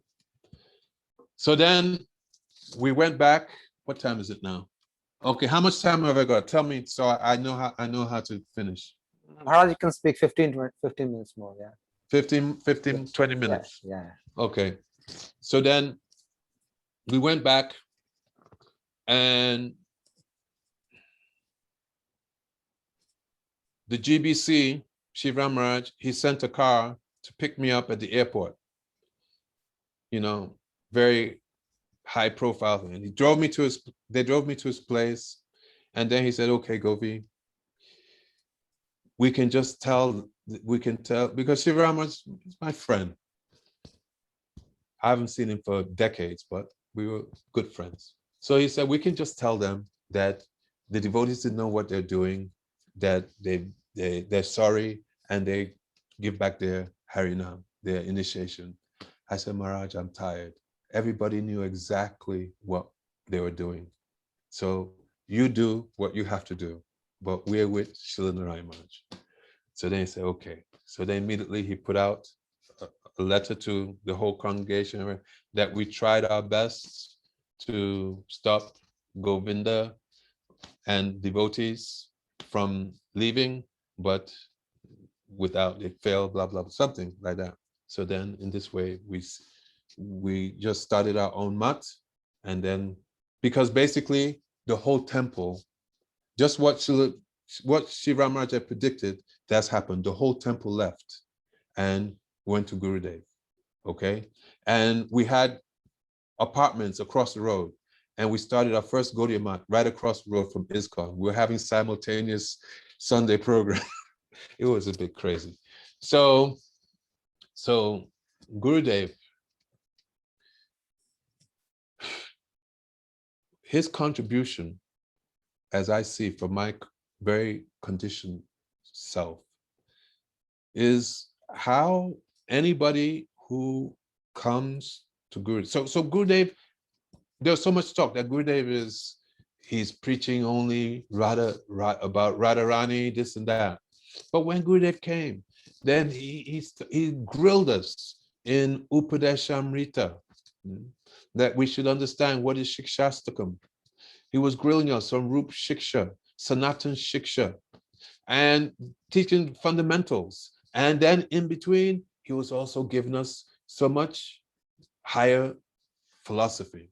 But he was very much grounding us in the flow. That what I learned from Srila Gour Govinda Maharaja, it was very seamless for me to come to Gurudev, because Srila Gour Govinda Maharaja had given so much foundation in Siddhanta.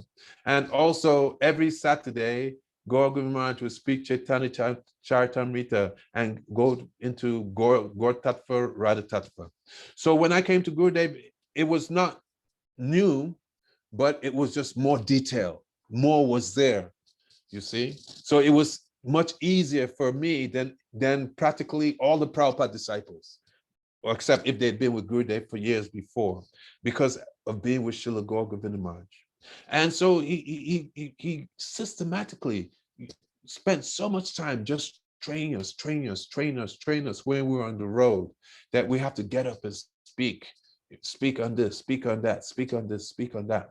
But through it all, then Gurudev he was imbuing within us this greed that we should always aspire for Palyadasi Bhav. That this is Gurudev's speciality. That when Gurudev would take us to Govardhan and we do Govardhan Parikrama, that Gurudev, he said that many people come here, many devotees come and they pray for so many things. He said, and Giriraj, he gives them all these things. He said, but when you with me, you will not be cheated. That you only pray for Palyadasi Bhav, to be a maidservant of Srimati Radharani. I said, Gurudev, this is very high for me. Well, then he said, okay, so you just pray to be with me. You pray that you're always with me. Why? Because if you're always with Gurudev, then automatically you'll be there in Palyadasi Bhav. Automatically. Sometimes the body asks me what book to read. You read Venu Gita, and in Venu Gita, you're getting all kinds of Siddhanta. At the same time, you're getting Sambandha, with the Brij Basis, with Srimati Radhika, with Shyam Sundar, and you're also getting all this Lila Kata. Gurudev, he's so beautifully woven everything in that is just like it says, Nigama Kalpataro Galitam Phalam, Shuka Mukat Amrita is Amrit, which is coming. And he's put it so nicely that all you have to do is just read his books, and automatically you have Siddhanta, you have greed, you have Sambandha, and next thing only you have to just do is put your hand in the bead bag and chant Hare Krishna, Krishna Krishna, Hare Hare, Hare Ram, Hare Ram. Just get up early in the morning. Very important. I'm preaching for myself. Getting up 5, 6 o'clock in the morning, that will not do. That will not do. One time I came for a morning walk. I was late. Gurudev said, where were you? I said, I was taking rest. He said, no, don't do that. You get up early like me. One time I went to him, I said, look, I'm chanting. I was chanting many rounds, but still so much in my heart. And I was going angry, crazy. What's going on? And then he said, oh, do you sometimes get up at 1 o'clock in the morning and chant? I said, no, 1 o'clock, no. He said, that's your problem. That's it. And I always remember that Gurudev has given everything to us. Actually, he has totally given everything to us, that we may take help along the way. Definitely may take help. I take help along the way. Take help. Of course I take help. But I know that it only help to go into what Gurudev has given us. Into what Gurudev has given us. Because I'm so weak, I'm such a rascal that I need help. But Gurudev, really, he has given everything to us in a very special way. In a very, very special way. It says, Chirada Dattam Nijagupta Vitam Swaprema Namamrita Ati Udara Apamara Yo Vitatara Gora Krishno Janebhyas Tamaham Padye. Chirada Dattam, after a very long time, Chirada Dattam Nijagupta Vitam, that which is hidden, that treasure. What treasure? That prem. Which prem? Is it Vaikuntha prem, Dwarka prem, Mathura prem, prem in Vraj, in Sakiras, Vatsalya ras? In Madhurya, what kind of prem? Gupta Vitam, Swaprem Namamrita, that Amrit of prem, that nectar of prem, that Manjibhav, Ati Udara, that very, very mercifully. So Gurudev, very, very Ati Udar. Udar means magnanimous. Ati, he's so much magnanimous that which has not been given for so long time, that Gurudev is coming and given to who? Apamara yo vitatara gura. To those who are very, very fallen. He said, you come, you take this, you drink this nectar. Gurudev has come and he's forcing us. Like Rupa Goswami is praying, is it Rupa to that Rupa Raghunath Das Goswami, that he's forced us to take this. We don't want. But Gurudev, he's forced us to go on parikrama, forced us to undergo those austerities. When we were undergoing those austerities and coughing in Kartik and sneezing. But now when we think of the coughing and sneezing, oh, those days are like the sweetest nectar, the sweetest nectar. So sweet. We just think and we cry remembering. This is Gurudev's mercy. That for me, I don't know anybody who has done like Gurudev has done. Srila Prabhupada has gone and conquered the whole world. But how Gurudev has given this Vraj Bhav to the whole world, nobody has done like Gurudev. And that's why Gurudev is respected by all Vaishnavas who really are Vaishnavas, who know Siddhanta, who know Tattva, who know Ras Kata, all of them. They don't just respect Gurudev, they love Gurudev. In whichever camp they are, they all love Gurudev. Because Gurudev is unprecedented. He's totally unprecedented. So I just pray to Vaishnava, let me see what else I can speak about Gurudev. Because now my time is up, huh? We can speak a few more minutes, 5-10 minutes if you want. So, as Gurudev has given us so much, Definitely we cannot repay, but we have to try. We have to try. And how we repay?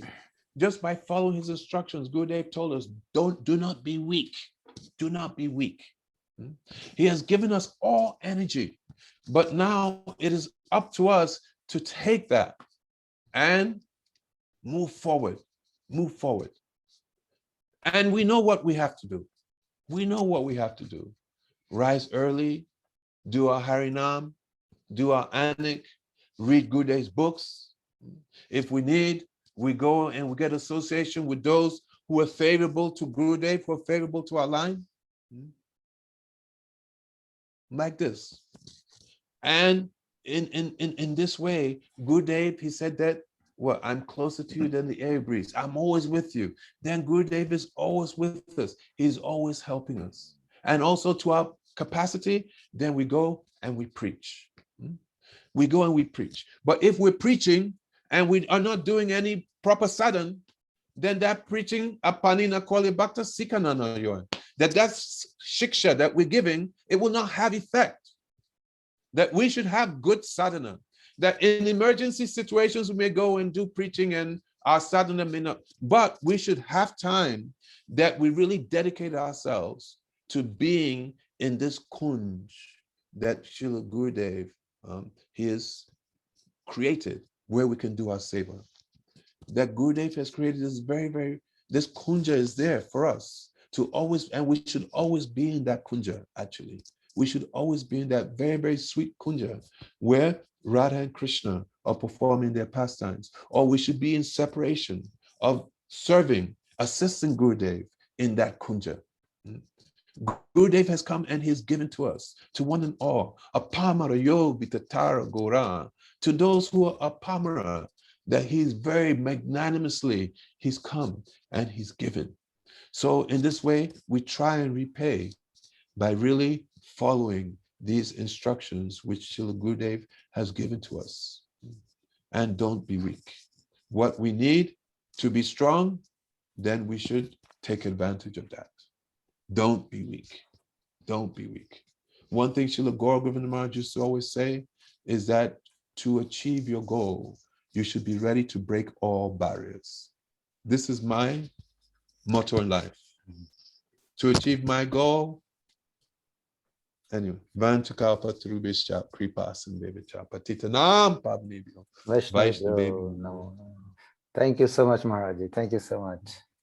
I remember one incident with you, I think in 97 in Parikrama. You came to me, I don't know if you remember or not, you came to me in Govardhan and you said, Ajay, the thing which we are aspiring for, do you know, here there are a lot of people who are already at that level. Do you remember that, Maharaji? No. Oh, you told me like this. I was just wondering, what have you realized today? I mean, you must have had some vision, or you must have seen something. So you spoke to me like this. The thing which we are thinking about reading in the books, there are so many people here who are already at that level. So I had no experience and no anubhuti or anything, but probably I thought you had you saw something. I don't remember that. Okay. So this was really nice, Maharaj. You took us on a trip. We forgot where we are sitting, what we are doing. And actually, I was going to speak today about Srila Gour Govinda Maharaj and another day about Guru, but it's okay. No problem. But it was very beautifully. We fit in. Yes, you intertwined very beautifully everything. It was really nice. And so you were in Soho, London, right? Initially. I joined in Berry Place before Soho Street. Oh, before Soho Street was gotten, there was another temple a few blocks away from there. Okay, I had been to Soho a couple of times, and many times in fact, because we used to fly regularly, and I met Ramananda once there in Soho. So I know on the first floor, the temple is there. Yes, yes, Shri Radha Landanishwara. Yeah, Landanishwara, correct. So it was very nice, Maharaj, and that how you started with Science of Self-Realization and Bhagavad Gita of Swami Maharaj. And then you described how you were crying and chanting that time. So this is the type of fire we should have in ourselves. We are only chanting, hardly crying. So I think if we can follow what you are doing, what you did, like crying and chanting, then only we'll get some help and some progress. I was doing back then. Now it's another story. Yeah, now I don't know what you're doing now. Now it's another story. Now I am trying to come back to the level of chanting and crying by your mercy. By your mercy, it's possible. You started with that, Maharaj. This is the first thing I wrote here. Crying and chanting, because this is what we need to do. Crying and chanting, we should. This is all we need to do. Yes. Everything is in Harinam Prabhu. This is all we need to do. Cry and chanting. And that means separation mood. Yes. Somehow or other, we should be in that. We are separate, actually. So we should realize how we're separate. Even those who are Radharani in Adiruddha Mahabhav, when she's with Krishna, also separation mood is there. Yes. And this is making the Milan even more sweet. Said that there's nectar and poison in one container. Milan and separation in one container.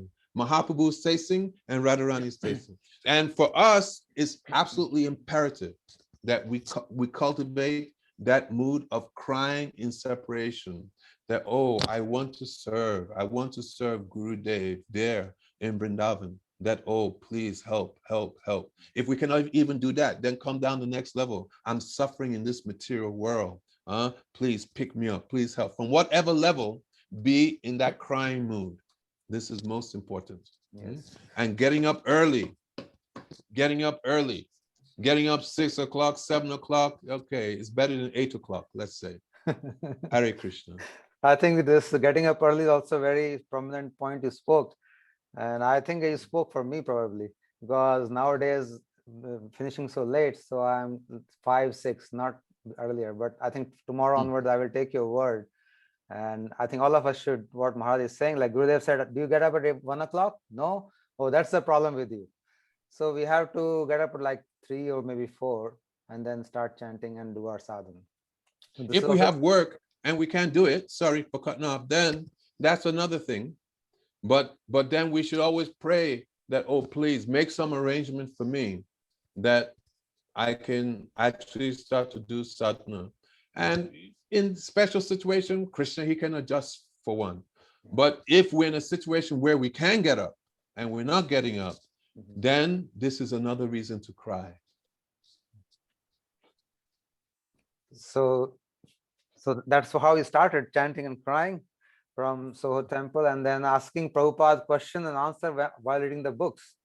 So this Maharaj is describing what Gurudev has also said, that when I'm gone, you can read my books, and you ask me questions, I will reply. He is told like this. And then you talked about your mother, who was also initiated by Gurudeva.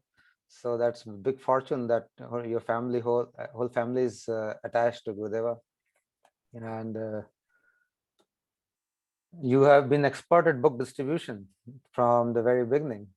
So this is one of the, I think, Gurudev's internal desires, that his book should go everywhere. And you are doing that very beautifully from very beginning. And we should distribute his books, but yes, we should also not only read his books, we should enter into these books. Yes. These books should be circulating in our body. So then when we're chanting, automatically, the beautiful atmosphere that Gurudev has created in his books will be the atmosphere which surrounds us in our chanting. Because, you know, when you're chanting, you're hearing Harinam, but, you know, you have other part of the mind that's sometimes going here and there. So that here and there should be in the mood that Gurudev has created, which is creating a very nice atmosphere for Harinam. Yes. You understand? Yes, Maharaj. So you should enter the books, and then Gurudev used to say always that, you know what you're distributing? Have you read those things? So first you should read and be in that mood which Gurudev is giving in his books and in his lectures, and then only we can do that.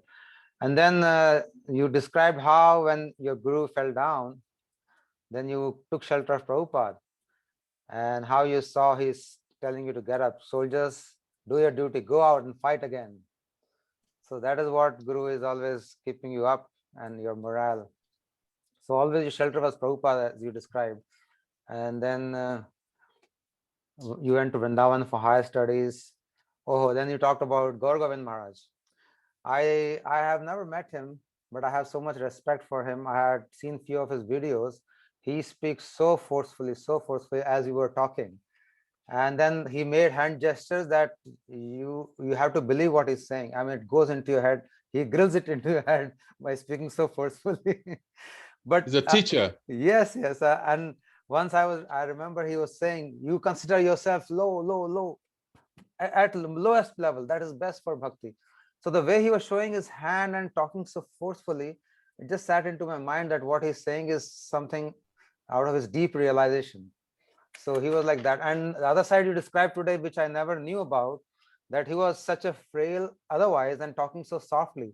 I thought he would probably talk all the time like this because I have never met him. But now today you described that he was very soft spoken otherwise.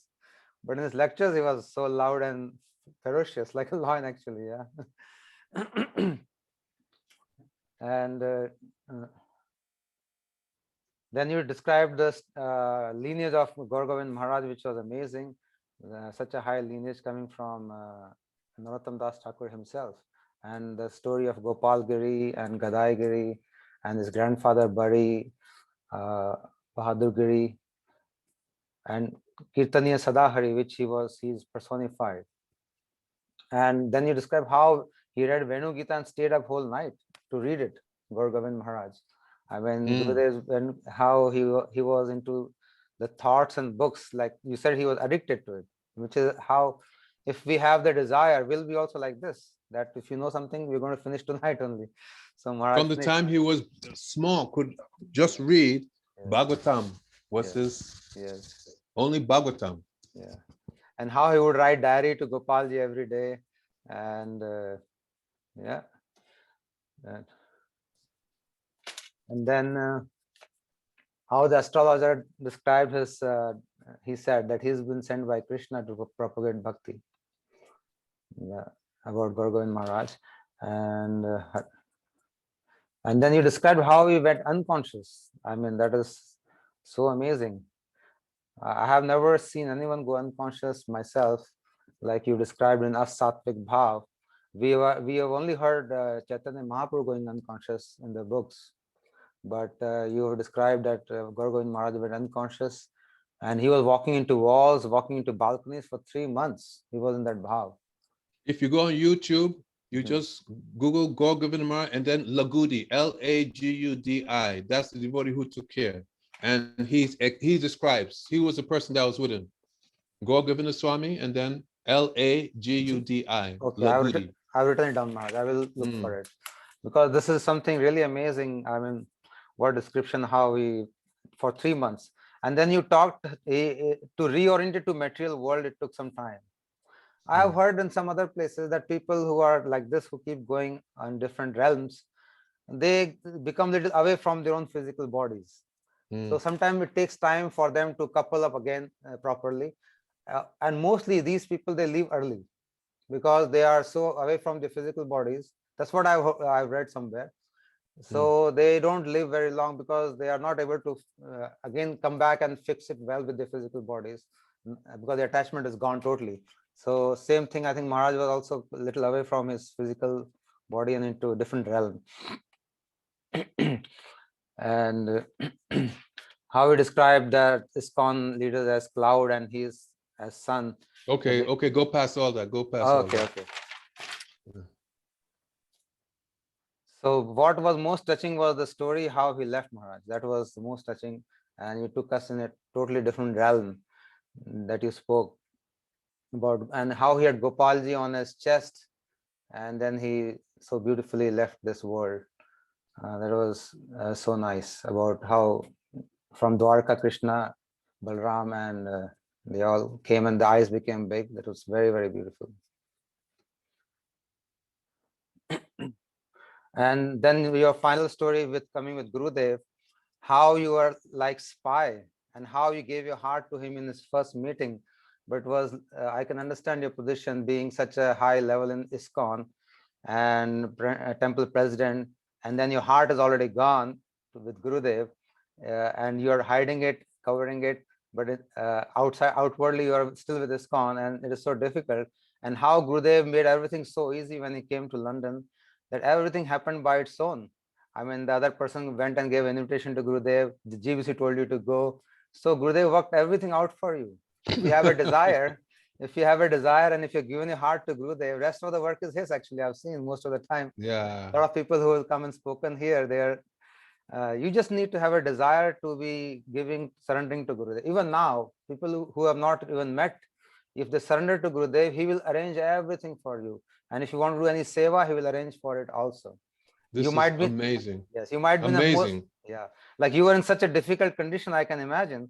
Like you're stuck from all sides, being in such a high position and then not able to go, but wanting to go. Rest everybody or junior brahmacharis are going, but you are the one who is feeling most for Gurudev and you're not able to go.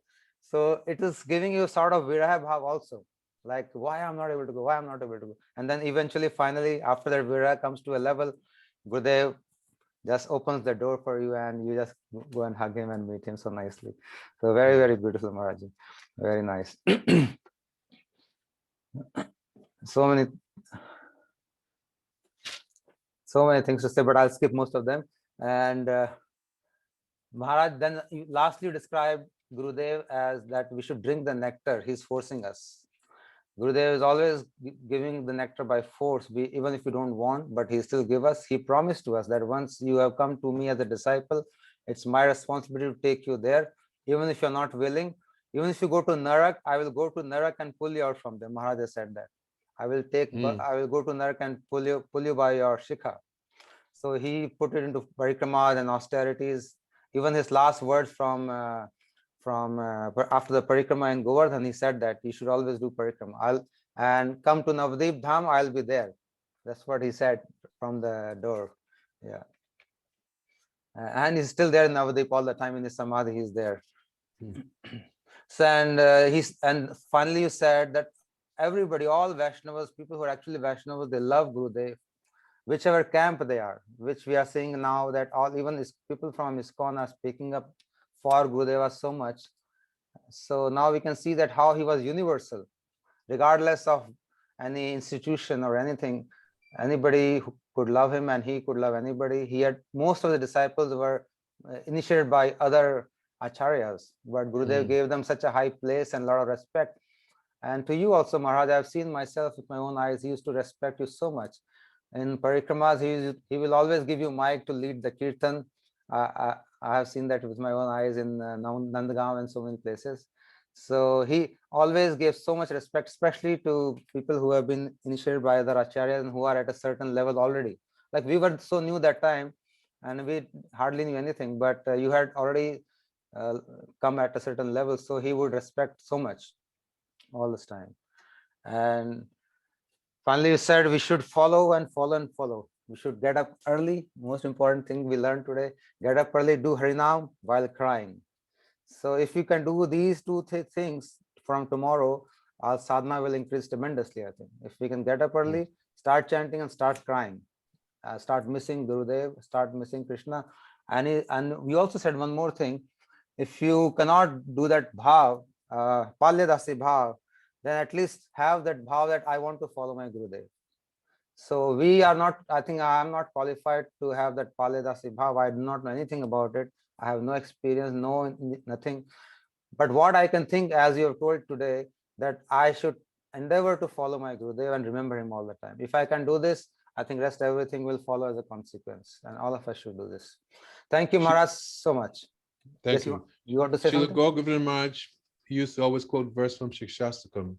Ayinanda tanuja kinkaram patitamam vishame babambudo kripa tavapadapakja sita duli sarasam. That, O son of Maharaj Nanda, that I am your eternal servant, but due to my sinful activities, I've fallen into this ocean of material existence and I'm suffering. So when we're chanting Harinam, Srila Gour Govinda said that with this mood, that, oh, I'm suffering, falling this ocean of material existence, and I'm being bitten by these crocodiles of lust, anger, greed, envy, madness, illusion. So please, oh Krishna, oh Gurudev, please pick me up and give me shelter. So in this mood, we can chant, crying, please pick me up, please pick me up. And if somehow by Gurudev's mercy, we've come to that point that we can absorb ourselves in service, or the aspiration of service to Radha and Krishna. Then even more, we can yakin karishu bahusha kalka kuvani nityam parasya purusasya sikandamuli tasya kada rasanide vishabhanu jaya tatkeli kunja. That yakin karishu bahusha, that praying to one of the maidservants of Srimati Radharani, that please, that Krishna, that eternal Lord with a very beautiful peacock feather, and Srimati Radharani, the daughter of the king of Raj, that please allow me to at least be one stick in the broom that is sweeping the kunj. Means like be just some insignificant place, but let me also be a dasi serving Radha and Krishna. If we're fortunate that, this kind of mood is coming naturally, then we can also pray. But whatever level, cry, hanker. And this hankering will create a burning in the heart that will burn up those things which are obstacles, so that we can achieve our goal. And sadhana means we have to do every day, unfailing. Maybe some emergency where we have to do something else, but we should keep it like breathing, like eating. Then our sadhana should be like that. Thank you, Maharaj. I think you're actually given the key to whole bhajan actually. If we can do what you told just now, our bhajan will start with great force, I think. And you told different levels also so beautifully. That first level we can cry like Ainand Tanuj Kinkaram Patitam Mam Vishnu Bhavam Buddha Kripyata Path Pankaj. So we can, like you said, we are fallen. And then next level also described by the grace of Guru, if we can get the bhav naturally, not that artificially we have to impose, but naturally as we can get, then that's the next level. So thank you. Even Maharaj. second shloka, Shikshasakam, second shloka, that Namnama Kari Bahudani Jasava Shaktis, Tatrapita Niyamita Smarne Nakala, Etadrishi Tabakripa Bhagavama Mapi Dodive and Midishava. That you have prepared in so many names, but I am so unfortunate that I do not have taste. So we may not have taste, but I'm so unfortunate I don't have taste. But please, Harinam, please be merciful. Please remove these anarthas so that I can actually start to serve you nicely. Yes. Different. This is another level. Yes. So this is the real bhajan what Maharaj is describing. Normally we are just doing plain Harinam without any bhavs in it, without any crying, without any hankering. So that is also good, but not as good as what Maharaj is describing just now from his own experience, from his own anubhuti. No, from Gurudev's words. My experience is playing basketball. No, Maharaj, I can't believe that. You have a lot of Trust me. You have a lot. You have told me way back in 90s. I have one quality. You don't remember. I tell the truth. You have told me 97. Your realization that here there are people who have reached that level. You have seen that level. You have forgotten, but I remember it was so well that you have spoken. So we must follow how acharyas are doing, how senior Vaishnavas are doing, and Guru Maharaj has given us a hint. We should take it and we should follow what he's doing. Harinam with hankering, with crying, with passion, with wanting things, remembering those shloks, second shlok what Maharaj has told, and then fifth shlok. So this way we can improve our bhajan and we can really achieve what we want. We'll start having some feeling and we can get. Thank you, Maharaj, so much for being with us. It's a little late. And I thank all the listeners also and those who are going to listen later. Thank you so much for being with us. Tomorrow again, we'll be there at 8 o'clock, same place, same time. And we'll have Bhaktivedant, Pujyapad BV Sadhu Maharaj with us. He'll be there tomorrow. So don't miss it. It will be a very interesting session once again. Yeah. And Dandavat Pranam Maharaji, Shri Gurudev Maharaj ki jai.